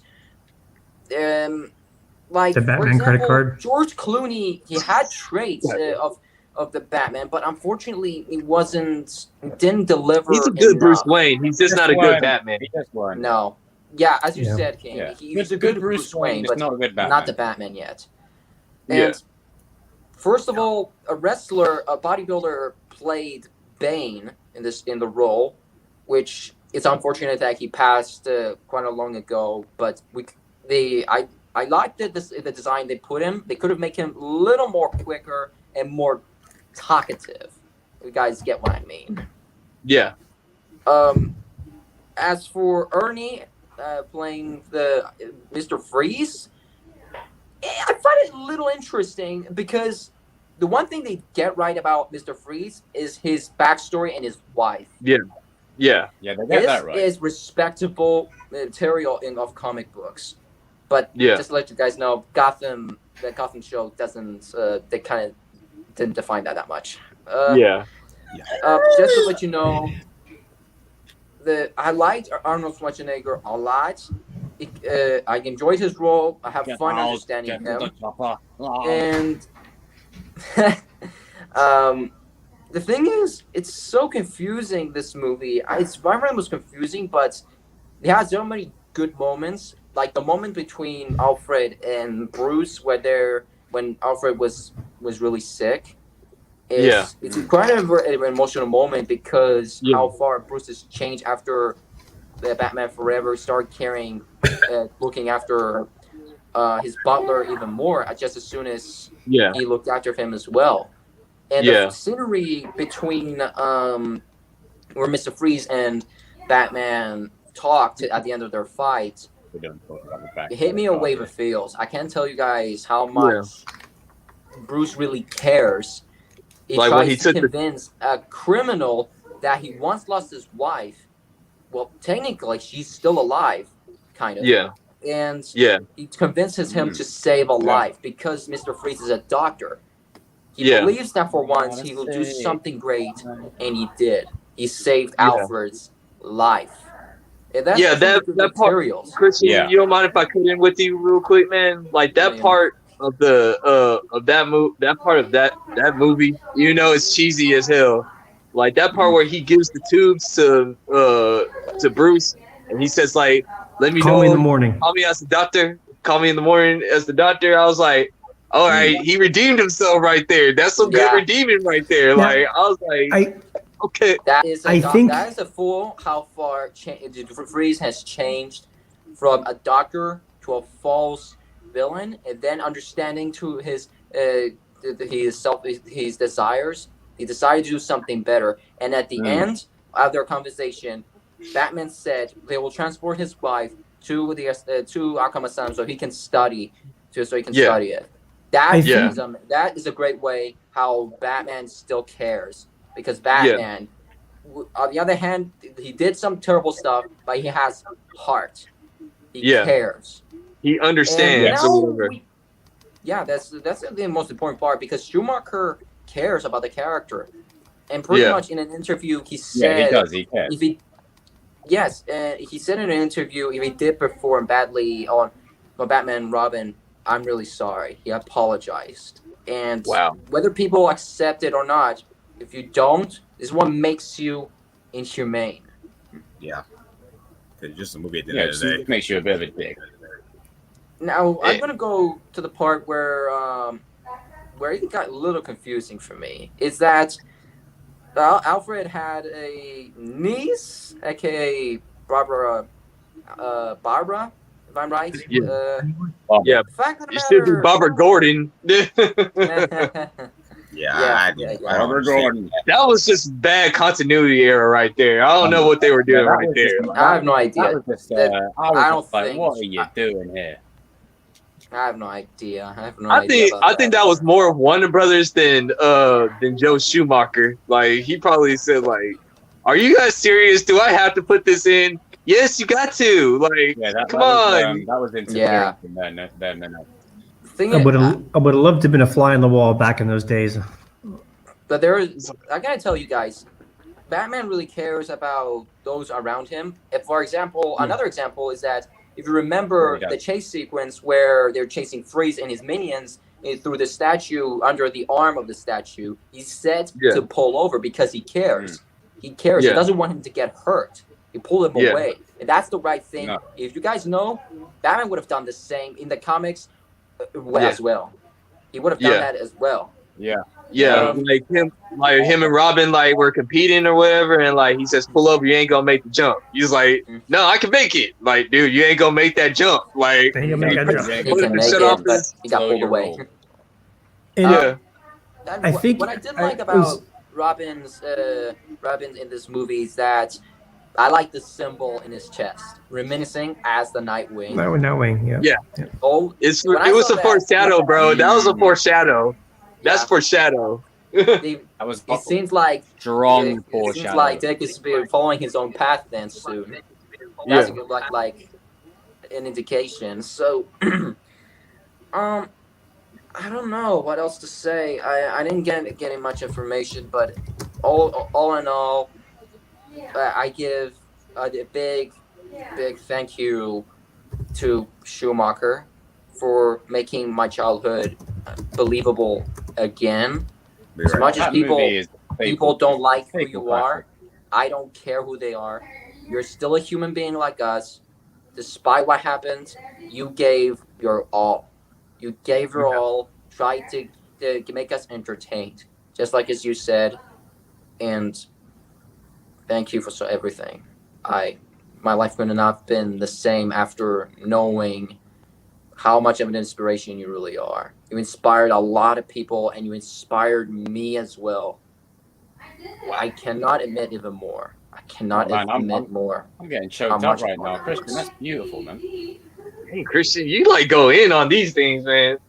Hey, Yinka, what you were going to say, man? I was going to say, I thought they said that Arnold Schwarzenegger was in Batman Returns. He's in like a picture on the wall or something in Shrek's office. But was that a reference? Yeah. He's somewhere on the wall or something. Yeah. But yeah, most I know why the last two movies in the original Batman movies were pretty much cartoony. It was really because of toys, and they said 92 was just way too dark. It was way too dark.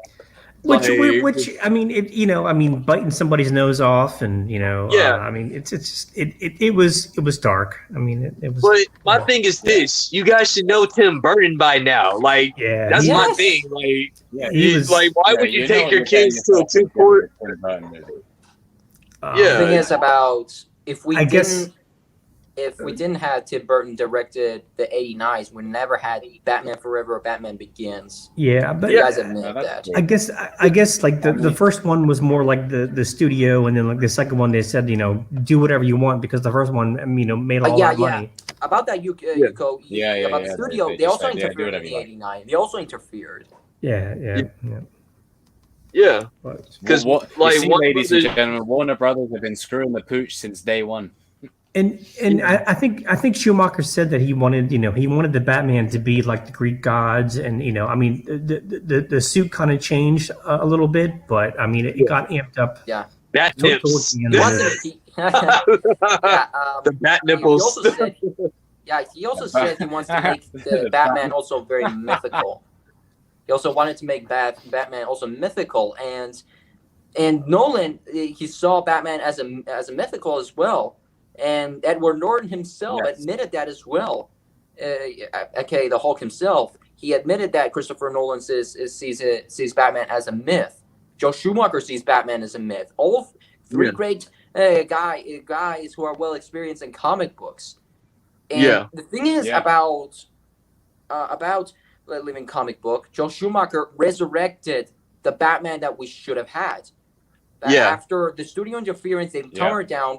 But the one man who resurrected the flame, Christopher Nolan, did it. Resurrected the old flame. Oh yeah, he did it. For sure.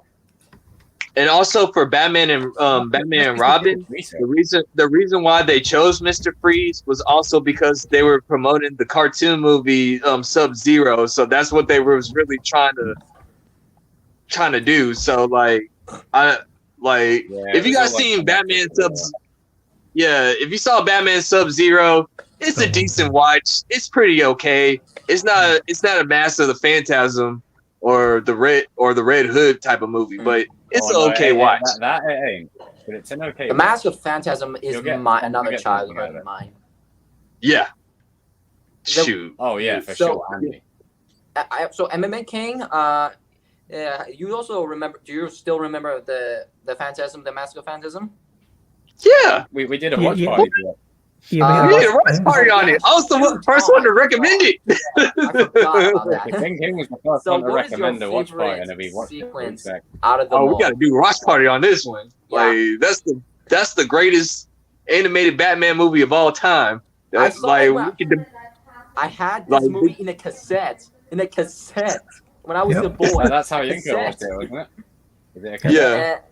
I can tell you my favorite scene is when the Joker outsmarted the Mask of Phantasm and the Angel of Death. Yeah. And the sequence when he jumped out, he was just split seconds away getting burned.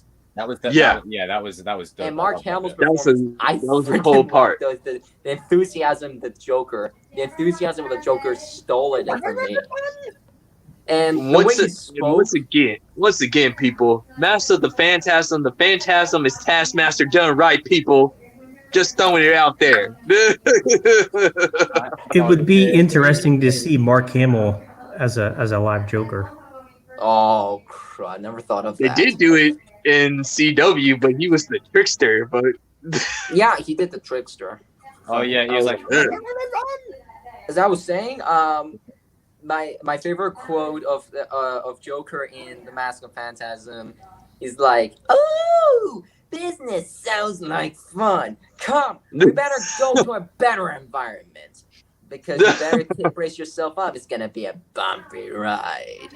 Yeah, I like that part too, man. I like that part too. Yeah, that was. I used to imitate that move all the time when I was just a little boy. I love it so much.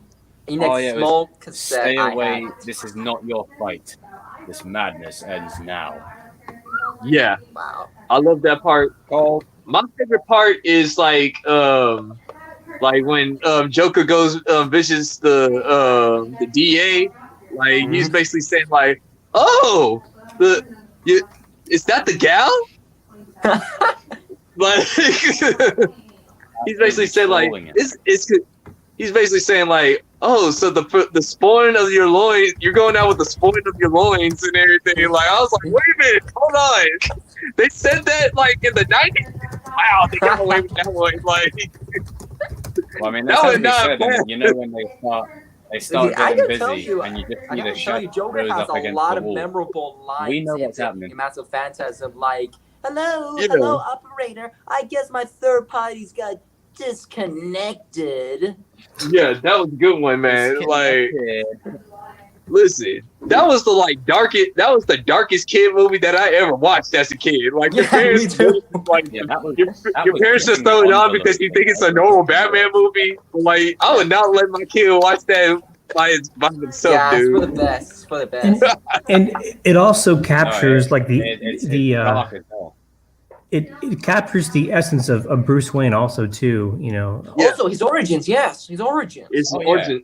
Yeah. And also you also got to see Batman become a detective like he usually was. Like it was not just like Batman just saving the day. You actually seen Batman actually trying to figure out who's this guy in his computer. You see him put up multiple files trying to piece things together. Why is this happening? Why is that happening? It was just very well done. Very well done for its time. For its time. Oh yeah, for sure, especially with that in context as well. The time that it released, 93 was it? It was like 94, 95, I think. Yeah. Yeah, I think if you guys could probably look it up. Yeah, 1993. Yeah, 93. Yeah. You had killing. Well, not you couldn't like actually show them killing or whatever. It was still the 90s. Killing, like, but innuendo, you know. Yeah. I mean, you basically had a sex scene up in there. I mean, you saw Batman knocking boots. You saw the shadows against the wall. You knew what was happening.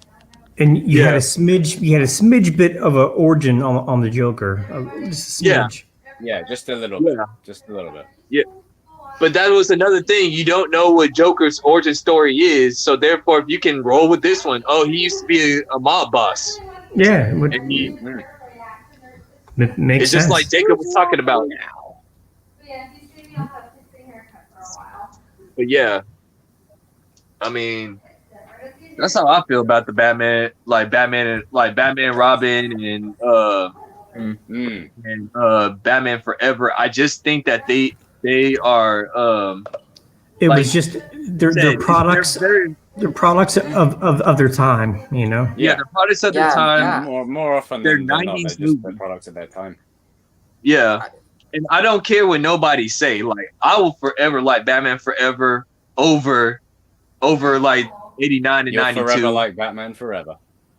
Yeah, I'm just saying, like, sue me now. You can say that King is crazy. He doesn't believe Bruce Lee is an actual fighter. He likes Batman Forever. Like, what is wrong with this guy? Like, but this is just my opinion, people.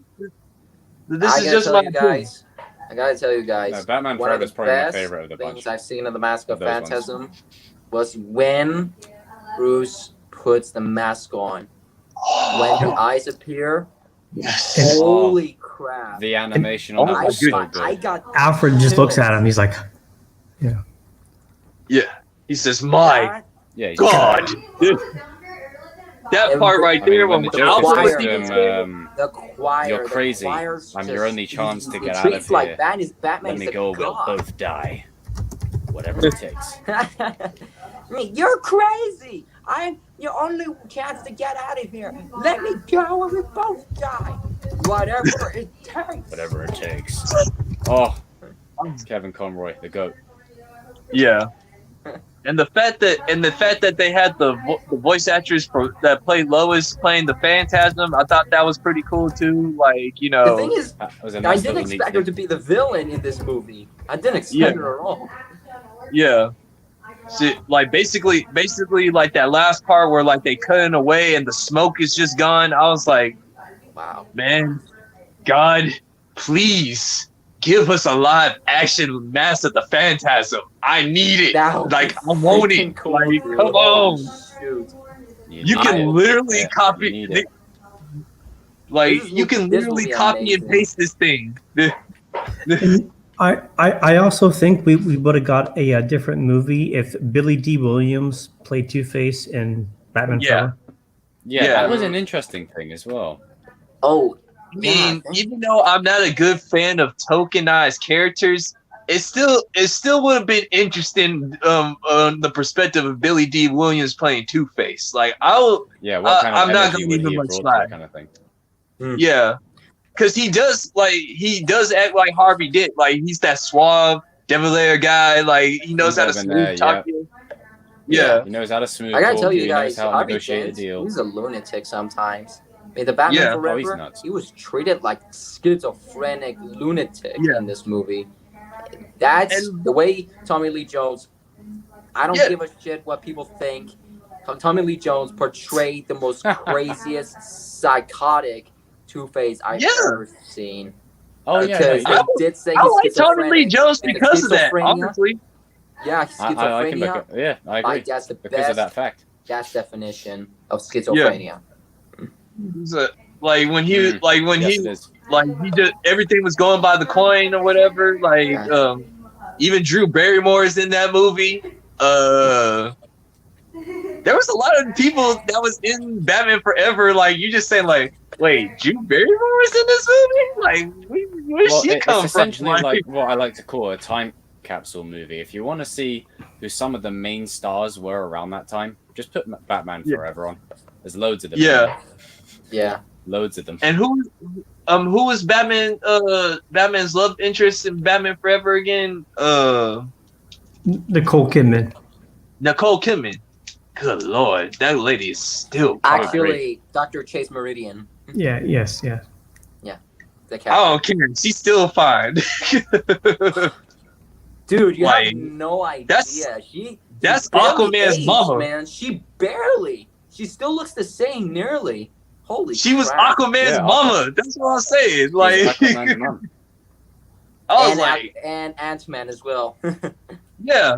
Nicole Kidman, man. Like, I mean, still stunning, good-looking lady, man. Like, I don't know what she's a perfect fit playing a mother figure to be telling you guys. Oh yes, I remember. Yeah. So. It says on IMDb it took 4 hours to apply Tommy Lee's makeup. 4 hours? Dang, dude. I can imagine. Dude, makeup effects is hard because it could be a torture. It takes time, crazy. Because if you're wearing a makeup, you can get itchy with it.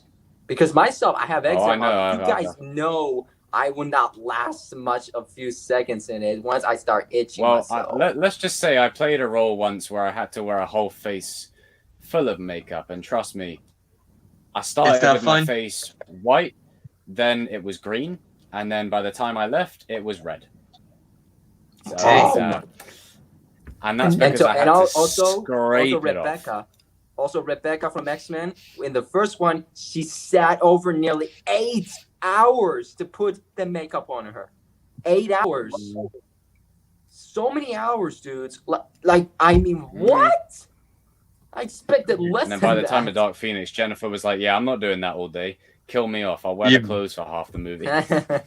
And also, I gotta Batman. tell you, boys, the cuts, we need to bring them back. And pretty much, a petition was made for the Dark Phoenix uncut, and pretty much it's almost reaching 1,500, 5,000 maybe, or if I'm right, it could make it to local news possibly soon, because if this does, this will be showing a great respect to Simon's original vision.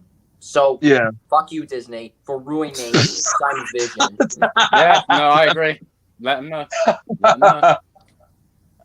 Yeah, I mean, it would be great to see him get his vision fulfilled, but I think like Zack Snyder, where we're at now, Zack I mean, Snyder, for me, everybody has a cut now. Everybody has a cut.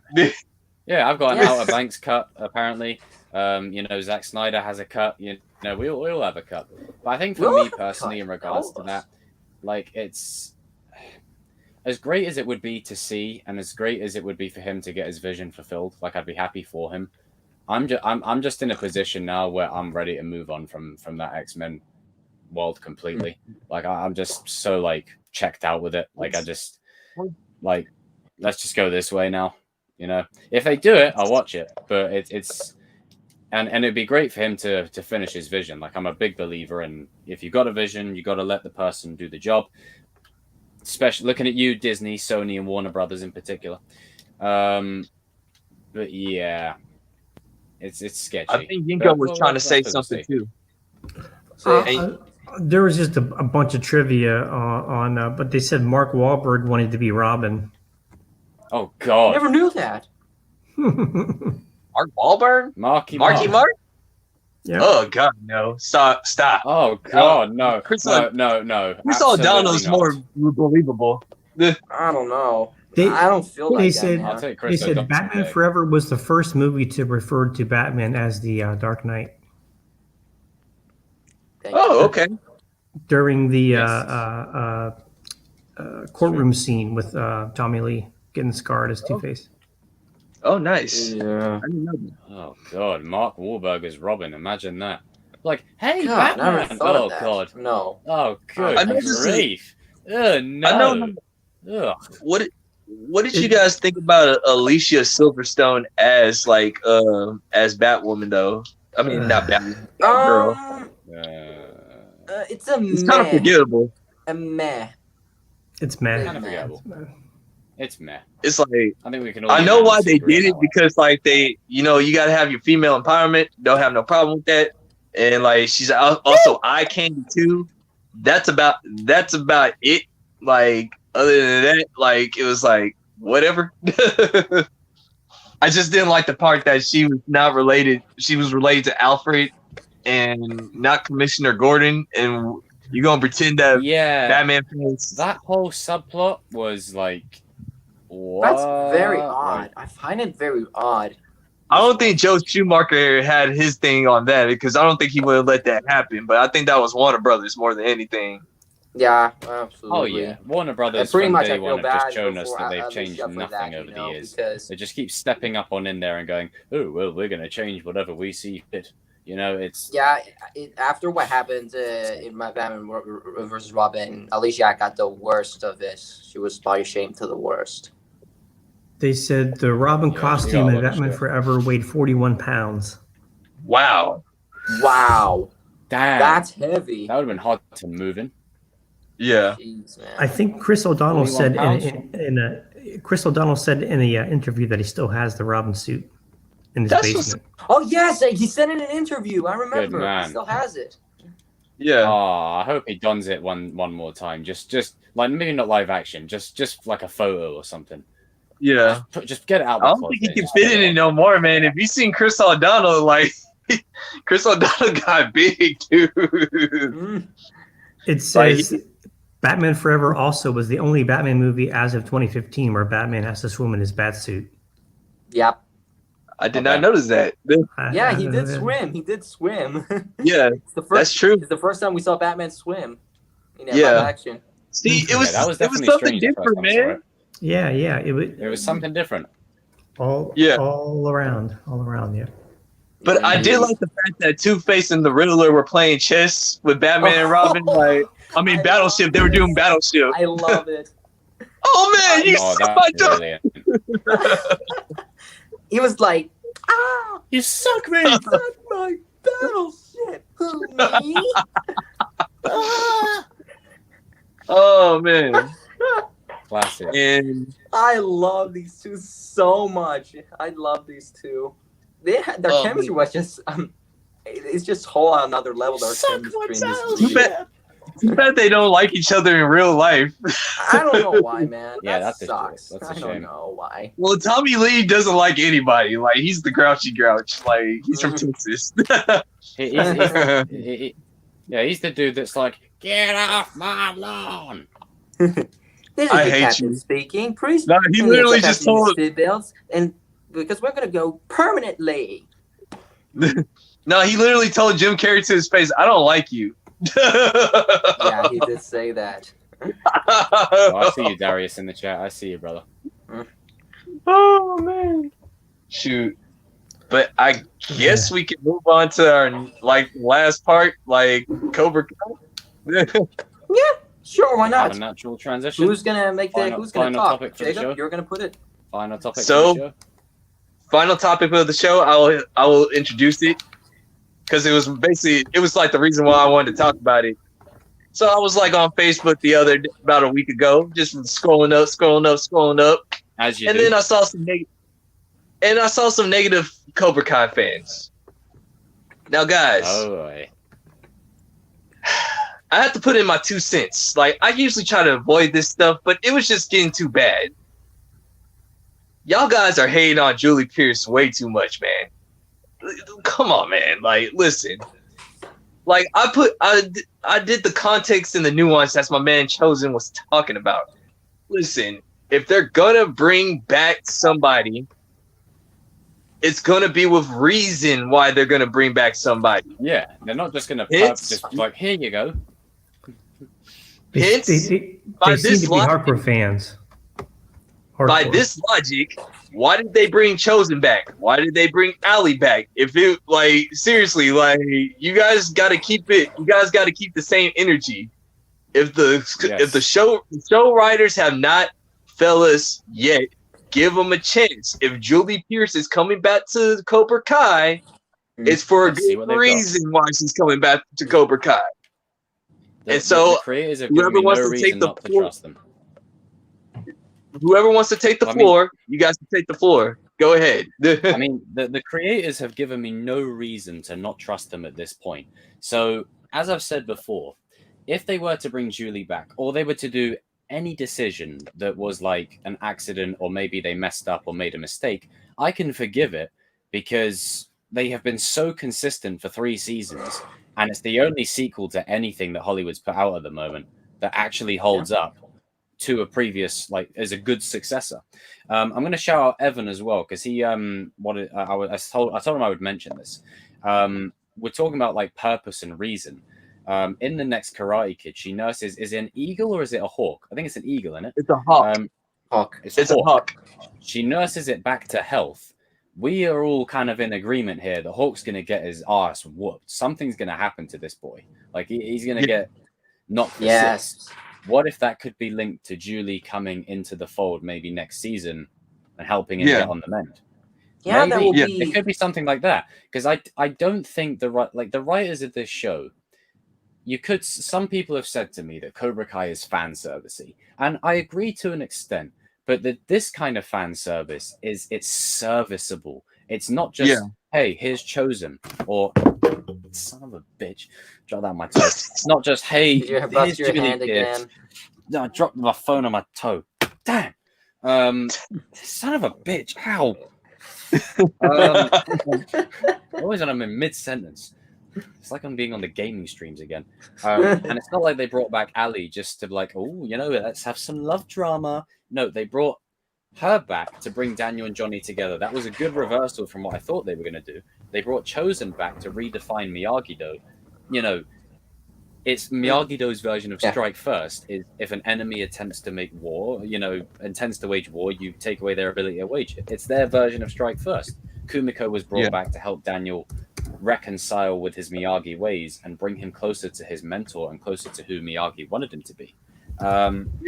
So each character that has been brought back is servicing the story in some way, but they're also given time in between when they're brought. So they're not all around the same time. There's at least a couple of episodes or a bit of time that elapses. And see you later, Marianne. Yeah, I'm okay, Lisa. It's just, clumsiness. But with, we've got Silver coming back. He's going to be probably the main focus of season 4. I don't expect to see Mike Barnes or Julie or whatever for the whole of season 4, just because we're going to be all in on Terry. And then maybe beyond, that's when the doors start opening for those two to coming back. But I mean, I'm in the camp of I would like Julie to have some kind of appearance in this, because it feels kind of wrong that she wouldn't be in the sequel to a legacy series that she was in with a solo movie and not be mentioned in some way, if you know what I mean. It would feel off, just even if it's just one episode. I mean, that's fine. They mentioned Terry Silver in season 2, right? Somewhere, right? Terry Silver was mentioned throughout the whole entire series since season 1. Yeah, they hinted at it. but because they've been building like up to this kind of moment. So it wouldn't surprise me if they do something similar for Julie, and then she appears, but it's earned by the teases that we've got. And I think they could really pull it off well. Yeah. So if you're one of these, dwellers, my Cobra Kai, she can't come back. She's not a part of the series. On Reddit and on Twitter, going, Flapping their gums. No, my Cobra Kai. Not my Cobra Kai. No, I don't want Julie Pearson here. No. Shut up. Hey, listen. Fresh air. Go to the shop and buy yourself a Miyagi-Do headband. Because once again, Chosen, it goes back to: do you guys even watch the show anymore? Like seriously, like do you guys watch it? I've been saying this. It's like, do you even watch it? Go ahead, Yinko. And I was going to say, Julie also revisits some of Miyagi's past with that, the monk area. Exactly. So, yeah, history. It's a whole other side of him that we didn't see before. Yeah, the one thing that the irony of it, the way he taught Julie, it's very different than Daniel's. It's like a little more offensive. So I got a little it's more of the CHOZEN factor way. we got from CHOZEN as well. What if it's the exact same one, or is it different? Yeah, because I'm thinking like me and Christian was talking on this. On back and forth like texting, and I was telling Christian, in my honest opinion, I think if they do bring back Julie, it's because she's gonna show Daniel like the last technique that Mr. Miyagi tried to show Daniel, but he couldn't do it because of course Daniel was taking care of the family. Yeah, and it'll be like another Karate Cousins episode. So that's what I'm saying, guys. Chill out. If she comes back, it's a good reason. Like it's nothing stupid. Julie saw that arrow being pointed right at him, and he stops it. Daniel never saw anything like that. No, he never. Yeah, but what if Julie does that to shock him again? Yeah. What if she does that's what I'm saying. It's like, give it a chance, people. There's a reason why. If she does come back, this is the reason why. So give him a chance. Yeah. It's like, screw the pooch, then hey, it is what it is. Oh well, and I'm saying it's like he's probably not going to be in there more than like 1 or 2 episodes. That's usually how they do it when that's usually what they do with like the other characters that were coming back. They did it with Ali. They did it with CHOZEN. They did it with Johnny's friends. They were only for like 1 or 2 episodes, or like 8 episodes, or whatever. Like they listen, guys. It was brought back in season 3 for a couple episodes, and that was it. Yeah, and so that's what I'm saying. It's like when Daniel went to go train with CHOZEN, like Daniel didn't know everything that Mr. Miyagi taught him. So if Julie comes back, you don't know. She probably knows the technique that can help Daniel like take down Kreese and Silver. It's like filling the gaps, man. It's filling gaps, this one. You just don't know. Like, so guys, once again, it's like, chill out. Not my Cobra Kai. Why is she doing up in here?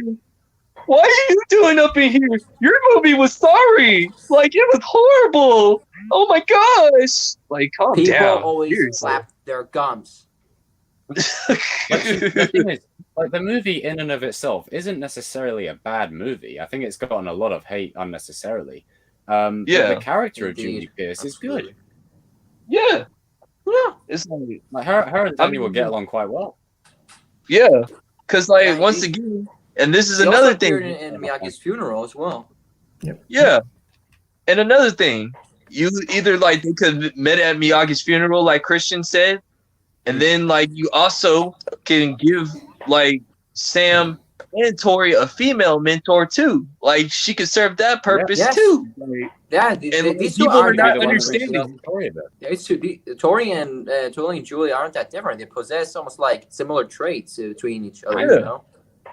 Both of them can like. She probably be the one that ends their beef. Like you guys are acting stupid. You could be the one. That like basically, she could be the ally for Sam and Tori. Okay, why are you mad at her? Okay, why are you mad at her? Okay, this is what it is. That's over a boy. Yeah, y'all guys are acting stupid. She'll be the type of person to say that. If you guys know Julie Peters, even though I had to must see that movie Julie one would time. be like, "What are you doing? Yeah. So Get yourself together." I mean, calm down, guys. Like, it's not going to be the end of the world. Cobra Kai won't end. It's like they have a reason why if they're going to bring them back. So, I mean, and don't jump to conclusions too quickly. Yes. Yeah. Shoot, like, I mean, if they brought Jaden Smith back inside the series, I wouldn't be tripping because it's only going to be like one or two episodes. It's going to be one or two episodes at the most. It's not like he's going to be getting in on the action, maybe. He'll probably just be like sitting in the audience at the All Valley or something. It would just be a throwaway scene.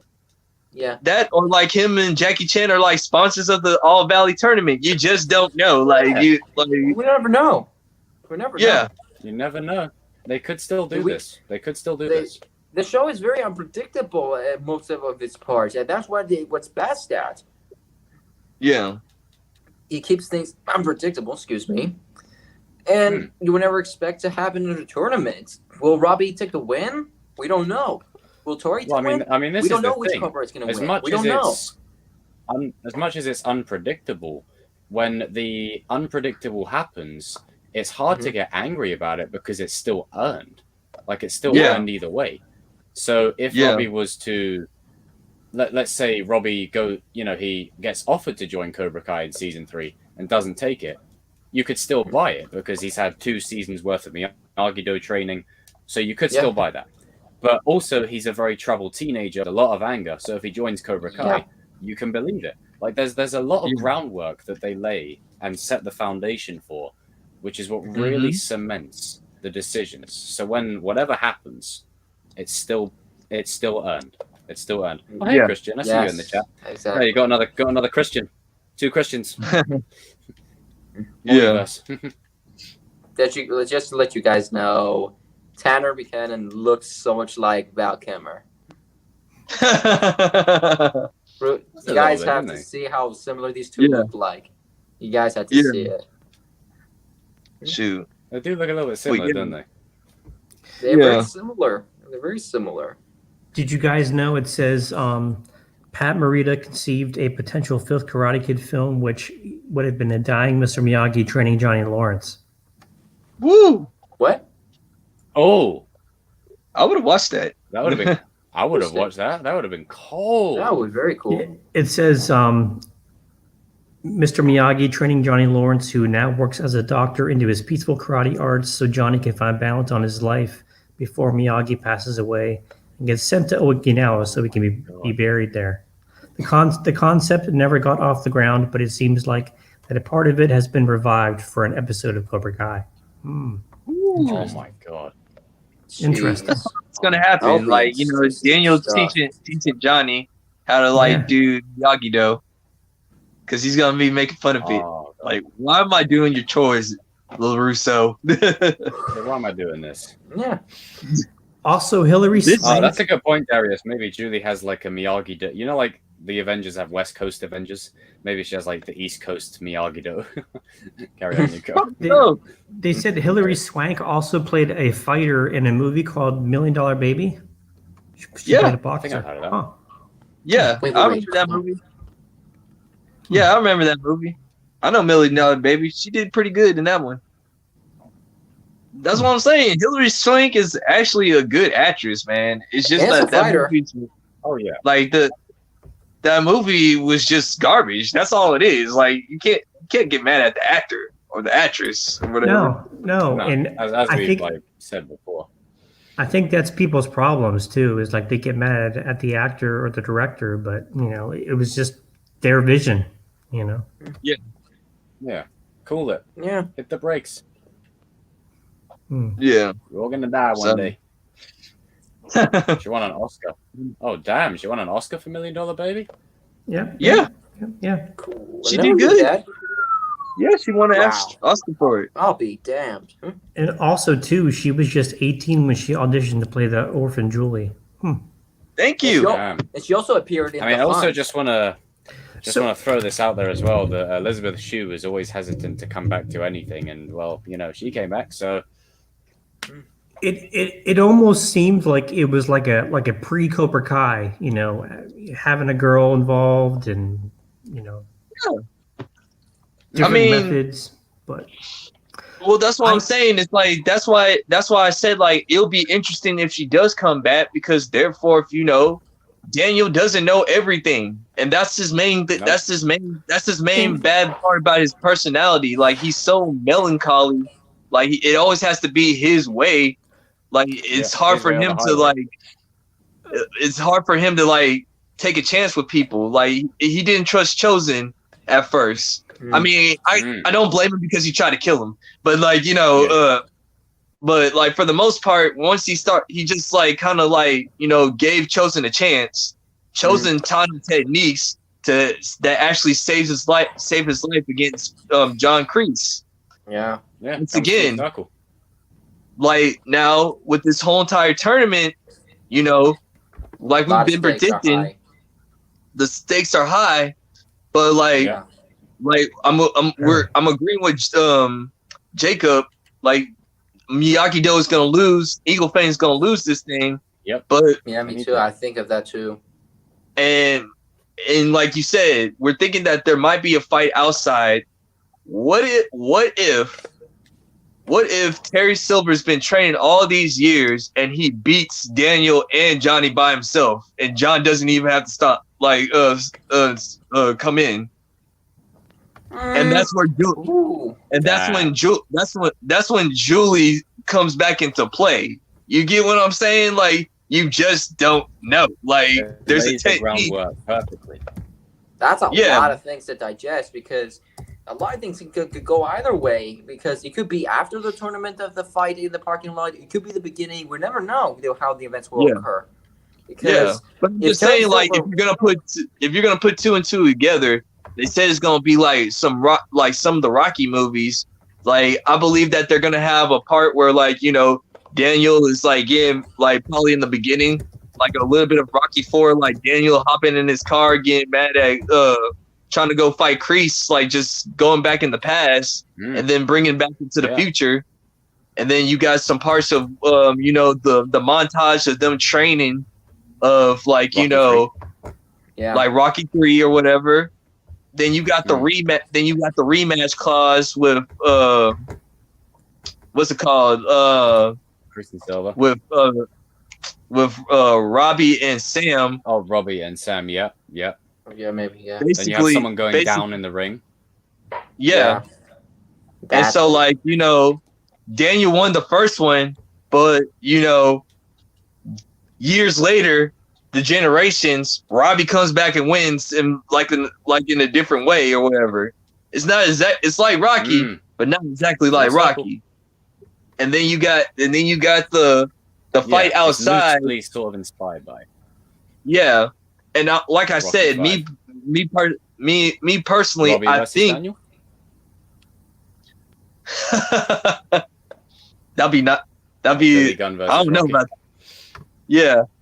I mean, and then you got Terry Silver like actually coming outside. Remember, Daniel was technically Terry Silver's student too. So nice. What's going on, man? Sorry, I'm late. Yeah, it's all good, bro. We just cut it in. We're on Cobra Kai discussion. You joined at the right time, man. I know. You done it at the right time. Yeah. Right timing, dude. Right timing. But I'm thinking that Terry Silver's been training all these years. So like he's probably gonna tell John, "Nah, I got you, buddy.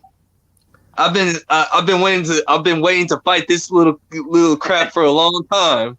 So like remember it's like Rocky versus Tommy Gunn. Yeah, Daniel gonna get his ass whooped by Terry Silver. I see that happening. Yeah, it's believable. Fucking knocked. It will be the very first time to see that happen between these two go up against each other. You see Terry Silver beat up. I'd say when they were younger, Kreese was probably stronger than Silver and like as a better fighter. But I think as time went along, I would say Silver's determination I'd say around the time Karate Kid 3, post then, I'd say Silver is superior. Yeah, because Silver still trains. Like he's always working out. Like that's what I'm just saying. So, Strike First, what are your thoughts on the next Karate Kid? I'm not a fan. I tried watching it, but I had to watch it in like 3 different nights and break it up into 3 parts. It was hard for me to watch. Yeah. Yeah. Like Miyagi was the only bright spot, of course, in that one. Yep. But what we were just talking about, man, was like if Julie was to come back, why the fans should just not be tripping so much? Because like the writers know what the hell that they're doing. Yeah. Like for the last 3 seasons. So what's your takes? I'm completely open with Julie Pierce. I mean, at the end of the day, she's still part of the franchise. So like, I'm completely fine with it. I don't have anything against the next Karate Kid. Yeah, I don't have anything against the next Karate Kid. Personally, I don't like it, but that's fine. Yeah, I think all of us don't like the movie, but like we're just saying like, okay, if they say, hey, Julie's gonna come in, we shouldn't be like saying like, oh my gosh, not my Cobra Kai, she doesn't deserve it and everything. Like, chill out, calm down. Exactly. Chill the F out, man. Jeez. Like, chill out, bro. Oh yeah, you guys gotta calm down. But like the writers have not messed up the story yet, so give them a chance. The next Karate Kid was just a 90s baby, you know. It was just it was just 90s. It's a time cap. It's another one of them time capsule movies. So, guys, come on, Christian. Come on. I wanted to ask you guys. I have the fan on. Does that affect like the volume at all? Nah, you good, bro. Okay, cool. Good. Nah, just wanted to double check. Didn't want to mess up the volume. Yeah. Where'd RJ go? He left right as I came on. Strike First. What's your stuff to take care of? I think. What's your opinions on Silver in season 4? So, I've had like a million theories on Silver, but what I really think is going to happen is that like he's got like I think he's going to lie in the shadows quite a bit, and then reveal himself to like make the big reveal to Daniel and to all of us at a certain time. Hopefully, it's not. Actually, I don't even know because IMDb says like he's in every episode. So like, I don't know. I'm really not sure. Actually, I couldn't tell you. I kind of have it pegged that he'll in most of season 4, but he won't reveal himself to every character, if you know what I mean. So for the first, I'd say couple of episodes, he might be like real TCK was saying episodes. He might not be there yet, just so we see Kreese and Robbie, have father-son time. Oh, dear Johnny. And then episode 3 on, then Silver makes his, he appears in the dojo. And then around mid-season when because I think Daniel and Johnny are going to get cocky in this. They're going to be like, oh yeah, we've got it. We're together. Yeah. And then something's going to happen, like Hawk getting knocked out, whatever it happens to be. And then that's when they're going to say, listen, leave us alone till the All Valley.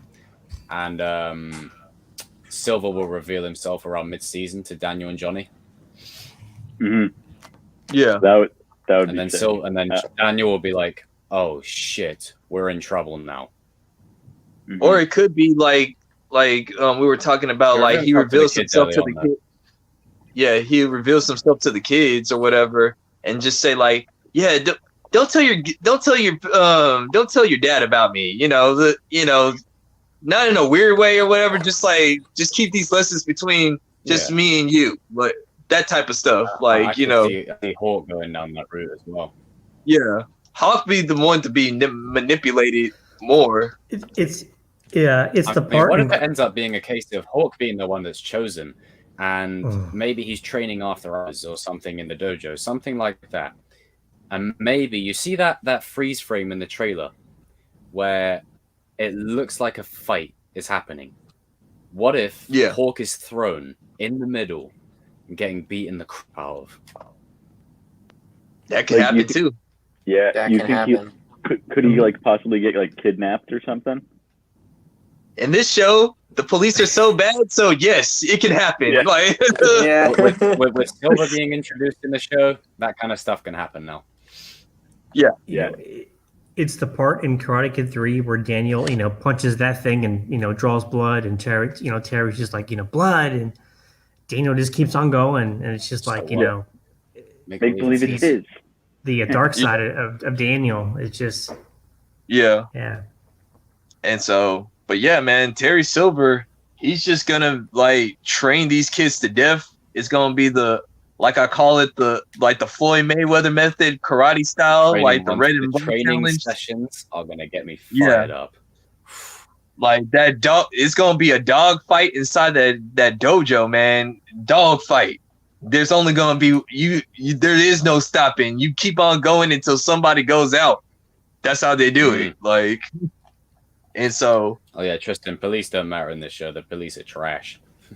The police are garbage up in Cobra Kai. Like, it's not. Like, my goodness. Cops suck. They also suck in my country. My favorite scene with Silver is when he breaks into the Miyagi-Do place and hides in the fireplace. Yeah, that was a good scene. And he's climbing up the chimney, and he's just. And then he sees the Miyagi medals and gets kind of like jealous. Yeah. It's a good point, the big point of paying them off. The big war hero. The big war that could happen hero. as well. Thanks for Come on, little man. Come on. Let's see how good you really are. Let's see how good you really are. Yeah. Well, what if he says this time? Come on, LaRusso. Let's see if you remember anything I told you. But I noticed Silver does a lot of kicking more than he does fighting. Like with this.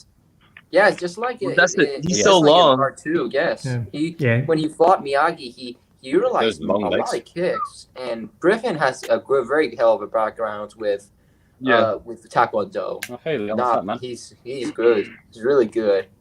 Yeah. But yeah, he threw those high kicks, Mr. Miyagi was just dodging all of them. He was like, let's go. If there's gonna be a fight with Griffin in it, I'm so dying to see him. If he still has it, I'll be blown away. That's why I said like Silver all the way here without being nothing. Yeah, the Kreese and Silver bar fight, party time. Yes, party time. It's not even like it's not done in a cheesy where it's just like party time. It's just like party time. Yeah, you know what it is, and then they what it is. And they've done that before. That's an indication they've done that before. You know what time it is, and then we're like, But Kreese doesn't get his ass kicked though in that first part. Yeah, like that's true friendship. No, but like this is how I see the bar scene going down. It's like like Terry Silver and like John Kreese. They're like in the bar, mind their own business, and some a couple of whippersnappers come up in there, like being extra rude to them, like like move them out the way or something like that. It's like, move over, old man, or whatever. Or like they knock their drinks over, and you just see like Kreese and them say like, you know what, we'll let that slide. But then like as soon as they they're about to go to their car, and like those same gang members are out there, and they say like, hey, you guys are like veterans or whatever, and like they they're basically a bunch of social justice warriors trying to act tough to them or something like that, and saying that they were both evil for the Vietnam War or something.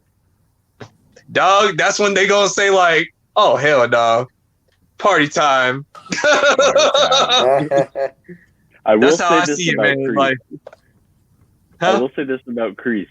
I think like other than the flashbacks we saw in season 3, I feel like he's yet to prove himself like as like a good fighter in like the Karate Kid and Cobra Kai, because like he just always gets his ass kicked in every fight other than the flashback. Yeah, like in the flashback he kicks ass, but as for all like Martin Coe's ones, he gets beaten the crap out of. Like let's give him a fight where he's Maybe a flashback to that homeless shelter.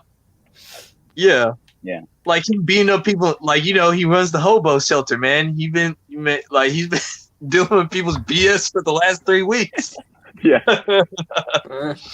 Silver to Robbie. What are you wasting your time with Cutter for? I told LaRusso the same thing. Yeah. What did you damn, say to those are all the same.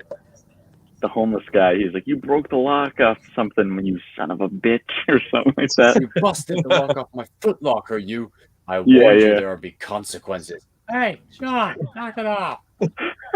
It's just funny because you see Johnny walking up the stairs and all you hear is, for 3 weeks now, I've been dealing with your bullshit. I told you that there will be consequences to this thing. Sorry, man. Literally everything is the war state of mind for him. Even the smallest things, like he breaks the thing off his footlocker. Everything is war to him. Everything's like a statement of like intent.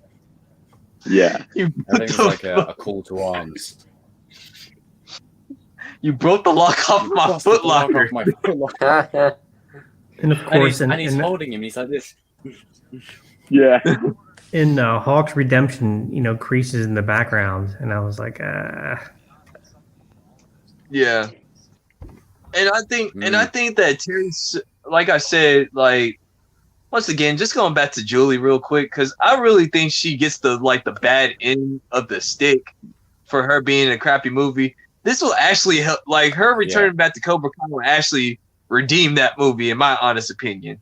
Like, absolutely. Well, it's like it's like what Sam's arc in season 3 did with with her like PTSD element. How much better did that make Daniel's arc in the third movie look? Like, it made it look so much better.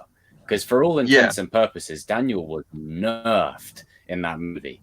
So with slight PTSD.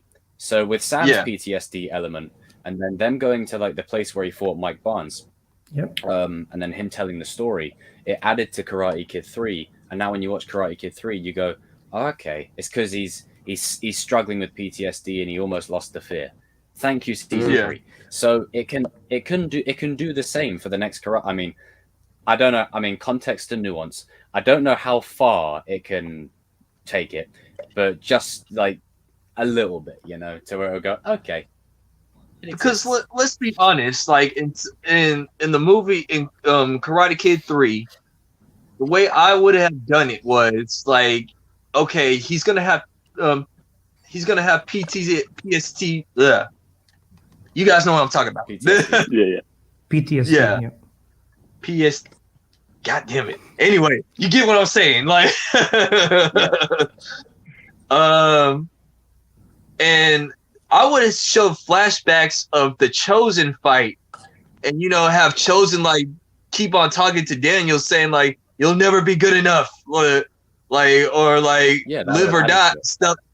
Yeah, that would have been like live or die or whatever. Like, basically, that's a natural progression. That's a natural progression. Shit, I'm not here again. Because you're telling me, like Karate Kid 3, Mike Barnes is the last threat. It's not believable because once again, he was doing Mike a Barnes Kumo comes after thing. Johnny Lawrence. CHOZEN is the final threat. Yeah, you're telling me that he doesn't have it's a Kumite. Like he's been he was about to get killed, like literally, like he was basically just absolutely. He was about to kill him. Like Daniel was about to die if there was no plot armor. I mean, I know Mike Barnes harassed him and all that, but CHOZEN was willing to kill this guy. Yeah. The dynamic between 2 and 3 is very interesting, and that's why I keep on saying, like, you guys give Karate Kid 3 way too much credit. The only thing that saved that movie was Terry Silver. If there was no Terry Silver, that movie's gonna be garbage, and we won't be having this conversation. But Terry Silver is the one that saved that movie.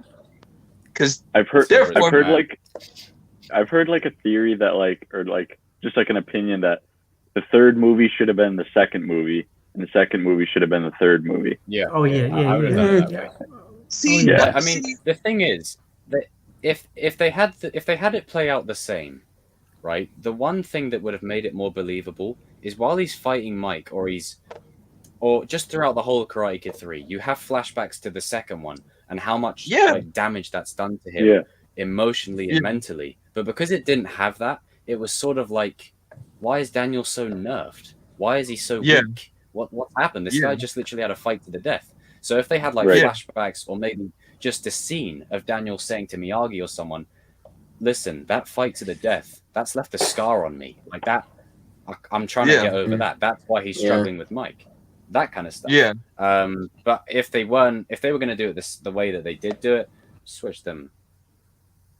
Yeah, I agree. Because I would have given it. I like the break between 2 and 3. Like, because like if they would have done like Harry Silver, the next one, it kind of would have been like one big old movie. I kind of like how they did the break, but like the way they could have made 3 better is like bring a little bit of the elements of number 2 inside there with the have chosen flashbacks of him just like picking on Daniel, or like even bring a couple of things of Johnny too. Like, you know, like he still hasn't got over that. Like Johnny, it would have made sense. Johnny really isn't mentioned in Karate Kid 3, I don't think. Well, that's what I'm saying. It's like, you know, you just see pictures of him like you couldn't leave nothing alone. Stuff like that, you know, like just showing him getting his ass beat and then beaten up by Chosen. Like you could really you could play out even where he's sleeping, like staying over at Miyagi's like house, to the point where he's having like nightmares, like because he's how cool would it have been? Like he has like a bit cheesy, but a nightmare fight against Johnny and Chosen simultaneously, something like that, where it's like one after the other, and he wakes up.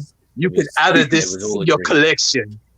That's how I would have done it. I know you like it. It's like you could have added this to your collection. Why you with this American? It's like stuff like that, man. Like that's how you see we made Karate Kid 3 10 times better. You should have hired me. If only we should have hired all of us. Oh my goodness. Yeah, only we were alive back then. Like, Speaking of Mike Barnes, though, check out this picture. I think that looks nice. Sick. It's got Mike Barnes versus Johnny Lawrence. I love it. Damn. Yeah. Now that's pretty a good fight. I love it. Like it. Because there's no nerfing at play, just a pure on fight. I love it. I put a poll on my Instagram, and Johnny's winning by a lot. Like, I thought it would be a lot closer, but a lot of people like Johnny, so I think that's why he's winning. Like, who will win between Johnny versus Mike Barnes? Who will win? Yeah. I have to go with Mike Barnes, dog. Like, I mean, I think, like, for me, like, modern day Johnny is the man, but if we're talking, like, Karate Kid 3 Mike versus Karate Kid 1 Johnny, I think Mike just edges it. About 6 it would be close. You gotta remember, Mike was like winning other championships. Like he, like, you know, he was not just the all bad. Like he was the bad boy of karate. Like he was the known national everywhere. champion. Silver, you just bought yourself a champion. You remember that? That was pretty good. That was pretty good. Like the reason why you're Mike Barnes' son. It's like, I'm gonna need that in writing. You're listening, Cobra Kai runners. It would be interesting to see Mike Barnes and Johnny interact in the future if they ever do. I just want to see all the guy that was, you know, where Johnny's like, "You better pay me what you owe me, Mike." Yeah, you know. Yeah. If he is, then goddamn. There's a theory for everything these days. God. Oh, that's a good point, Christian. This is what's going to happen. Like, this is exactly what's going to happen. Cobra Kai are going to win this one. This is where the bad guys win. Season 5 is a lot like Season 3. Lay the foundation. Lay the groundwork. Season 6 is Endgame. Yes. Everything comes to a head against Silver, the big bad of the show. I'm talking, you have like team up, you have like Robbie and Miguel working together, you have Daniel and like maybe Kreese working together, like all in. Silver is the big villain for the whole thing. Because my thing is this, and there was one video I remember I sent you one video about Terry Silver. Do you remember watching that video, Jacob? Yep. You remember when the guy said like, "You remember this is why I believe that Terry Silver is going to turn on John Kreese because he promised John Kreese like 50% of the dojos, but he promised Mike Barnes 100% of the dojos. So he went back on his word. So who's he? Who? I'm just saying, man. Like, I'm just saying. Like, shout out to that dude that made that good point. Ooh, man, that's a good one right there. I like that. Get Bobby in on the fight as well. Hell yeah. Yeah, because Bobby don't like Kreese either. Yeah. But it would be kind of weird if Kreese... Oh, I need that. I need him to address Kreese like, hey, sweep the leg, yeah? It's funny in Karate Kid 3 when you see John Kreese handing those dojo keys over to Silver, and he's like, I bought that for you. And it's like... Yeah. But that's my thing. It's like... I still believe that Kreese is gonna join Johnny and Daniel. I know that's an unpopular opinion, but I just got a vibe that Silver is gonna turn on John Kreese, and like, you know, that's when Kreese's Cobra Kai is gonna join with Miyagi-Do, Eagle Fang, and that's what the end game is going to happen. Like, it has to they have to go, man. Because if you got a whole entire Bay Area of Cobra Kai dojos, and you got think about it, it only makes sense. You got a massive army. They don't need John Kreese's Cobra Kai anymore. Like it, he can just close wherever it down. Kreese goes, Robbie and Tori will go. Yeah, and they're gonna bring that whole entire dojo with them. I could just see them rolling up to the three dojos united. Dude, just imagine.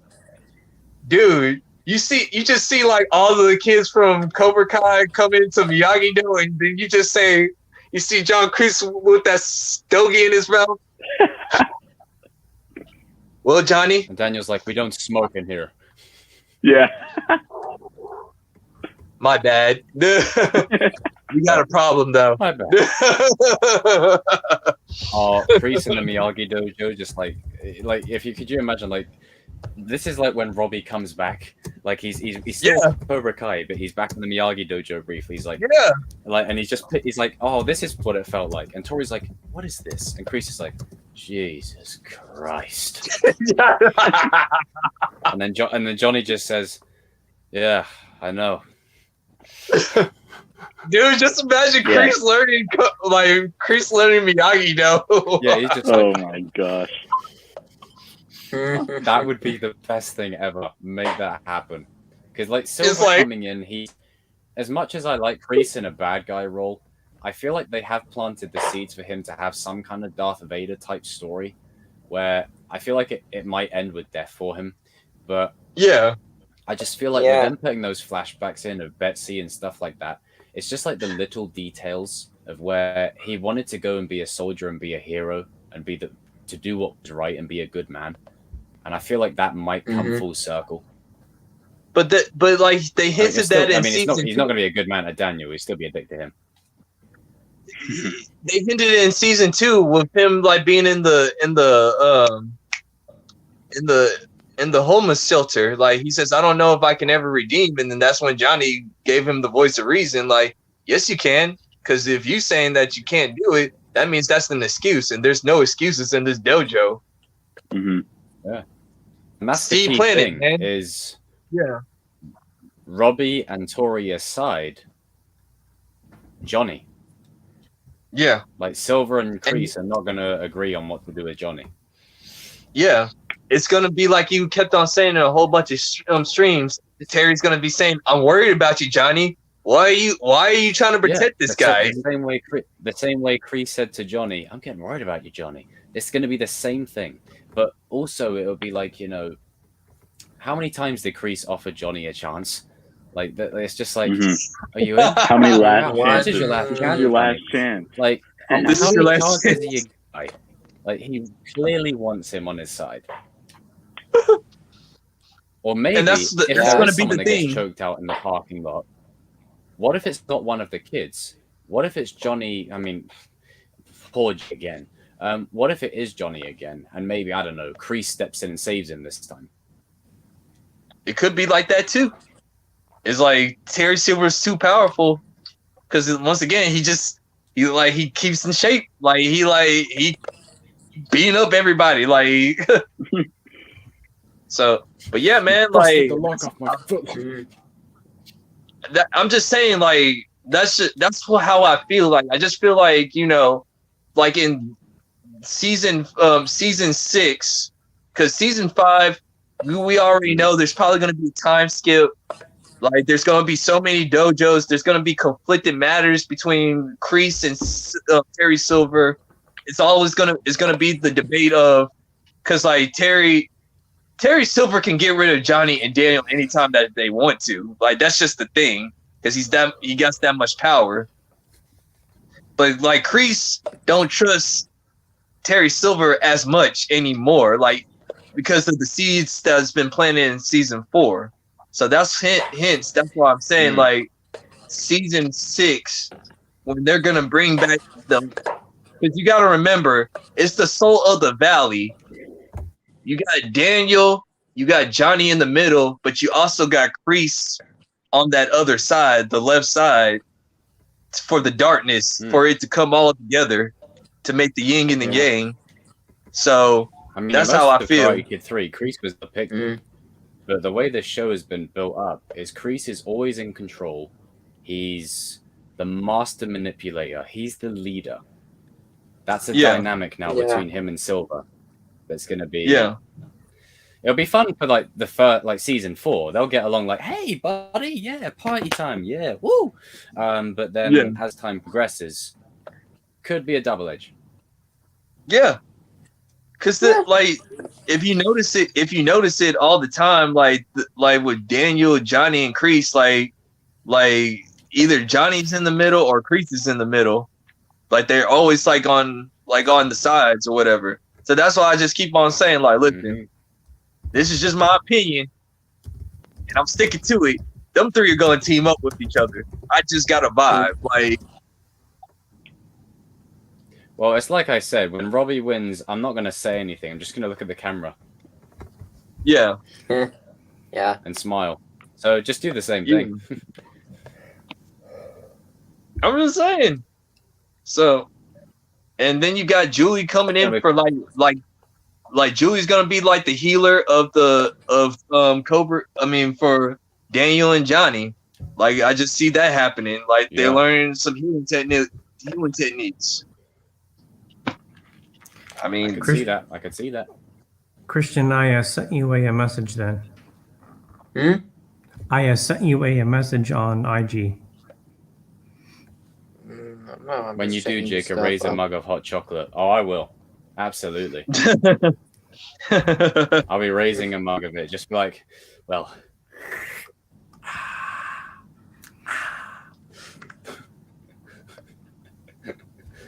God, I know it's going to make people mad.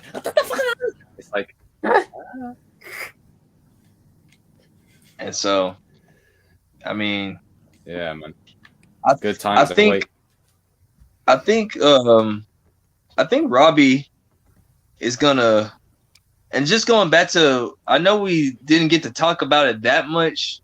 Like, the comeback between Robbie and Sam. How, like, I believe that they're, like... It's gonna be like a 2-1 thing. Like, I think Robbie's gonna be down most of the fight, and like he's probably gonna get the LaRusso plot this time. The whole Robbie and Sam thing. I mean, it's How you feel about it? How you feel about it, Yinko? You think Season 2 seemed to be their thing, and then Miguel showed up, and Miguel and Sam hit it off. Yeah. But there's so much good in Robbie, there's so much good in Robbie, but I mean, I think we're gonna see the dark side first, like Jacob said. Yeah. It's gonna be an evil little fucker. Yeah. That's gonna happen. For about 80% of the time. And I could, like, I don't know if you guys have seen, like I said in my recent video, have you ever seen that Simpsons episode where Lisa and Bart are on opposite, like they're on opposite hockey teams and they're playing against each other, and it gets down to like the final whistle, like the final point or whatever, and they just have flashbacks to when they grew up as like brother and sister. I could see something like, obviously not Alabama, but you know, I could see something in that vein where they remember training at the dojo together, you know, the fun times, all that good stuff. And I think Robbie, as angry as he is, he still cares for Sam in a deeper way, to the point where I feel like he might use Cobra Kai on her right until the final point, and maybe use Miyagi-Do to get the win, because the whole show has been showing Miyagi-Do is useless. What if he wins the final point with Miyagi-Do, and then Kreese is like, oh, so that's what that's about. And then, you know, it allows Robbie to minimize the damage that he's probably going to do upon her. Something like that. Because I think what can happen is like, this is where I think where Terry Silver might come into play, and this is probably a pretty generic movie thing. Like, they're tied 2-2 or whatever, and like Sam gets the, like, feels like she got the game point, and then they have to redo it because like there's a penalty on the floor or something, like she did an illegal move or something like that. I can see that happening too. So, and like that's how, and then Robbie gets the win. Yeah, and then Robbie gets the win doing like Miyagi-Do style. I can see that happening too. So. Strike first. How you feel like the fight is gonna go down between Sam and Robbie? Like I was like such in a rush on Friday. I was like trying to like honestly, I could see that being the final. I think like you said, it's gonna be like 2-2. Robbie's gonna be really hesitant. But I think he, like what Jacob said multiple times, I think he could win with Miyagi-Do. Yeah. I could be down with that type of him winning that way. I think that would be really cool. And that could be how, like, if it would also show him he's that the one getting can be choked. Yeah, exactly. Yeah. And that if he could be the one that gets choked out, who knows? But I think that would be pretty cool too. Dude, like, it's crazy. This All Valley is gonna be crazy. Like, there's so many fighters to keep track of. Like, it's gonna be great. So I can't wait to see how the soul each character of the does. valley. The soul of the valley. You guys ready for Tadam? You ready for Tadam next Saturday? Oh yeah. Oh, September 22nd. Absolutely. Are you gonna be live streaming? I'm not sure. I mean, I think someone in TCK, I mentioned TCK is like, we should just do like a big live stream if we can.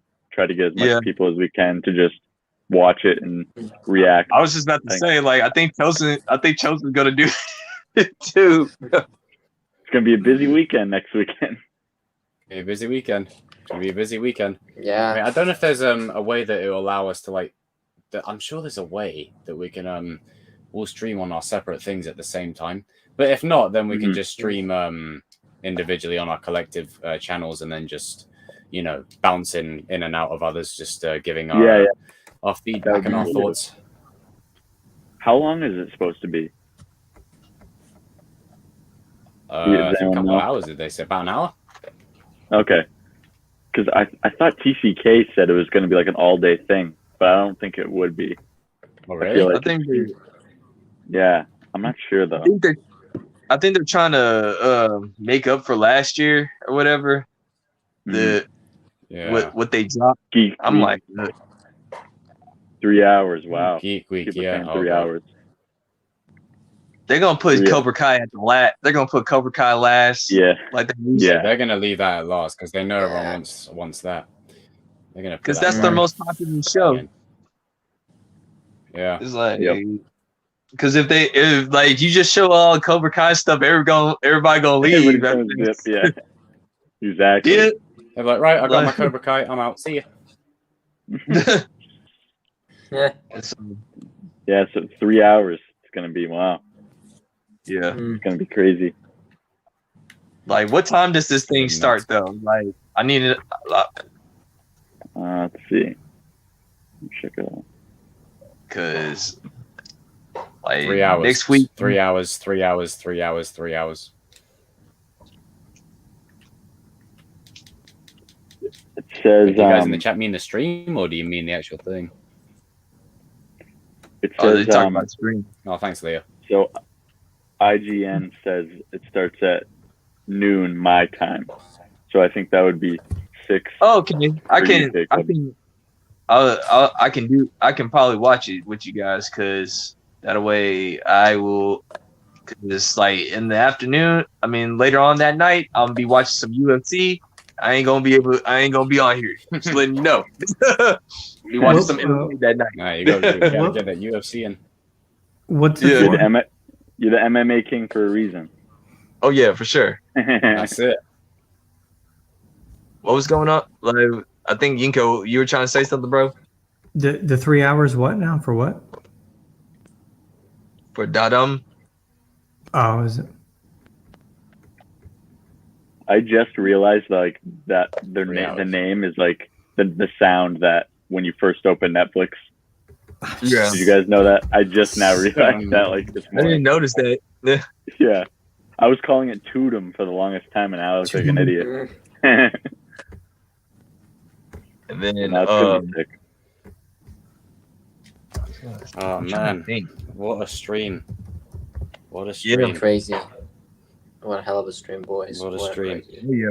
Now, this has been a dope stream. This has honestly been great. Like we got some good Cobra Kai discussion in for the 45 hour or so long. We got some brilliant comments. Christian, dude, I'll be rewatching the bit you did with the Batman stuff. Like that was. That Joe Schumacher. King, your lovely controversial take. I like that. I like that.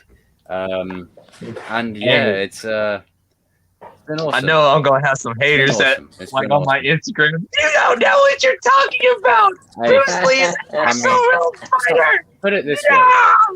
Sometimes I'm in the mindset of depending on what mood I'm in, sometimes I feel petty. So I just before I end the stream, because I saw someone mention this in the chat earlier. If I felt really petty and I was in one of those kind of moods, I would release the CHOZEN cut of me talking about how garbage it is. If I felt, I just pull some feathers and just sit there just with a beer while the world's ending.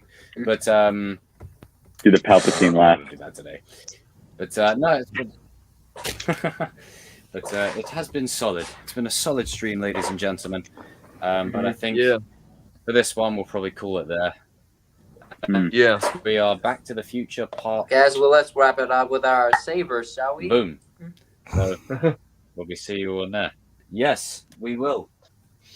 Oh yeah, we will. Back to the Future but part this time, 2. this pose, my pose is much reminiscing. Oh man, I got an actual samurai sword. Oh, Star Killer, I love it. I love it. Good night good night, good morning to everyone in the chat, wherever you may be in the world. I've been the chosen one, as you do. King? You already know. Now my Batman, King Shark is a shark. Nom, your boy's out. Strike first. Always remember, strike first. Yinko? Yeah, there we go. Cheers. Love it. Oh, I love it. Christian. Be respectful to people's opinions. And our boy Arnold. Amen, brother. Start this Amen, shitstorm. Yes. No Yeah. truer words And have that has been spoken. today's stream, and we shall see you all in another. And another Robbie video. Not my Cobra Kai. The online fans. Good night, everyone. Yeah.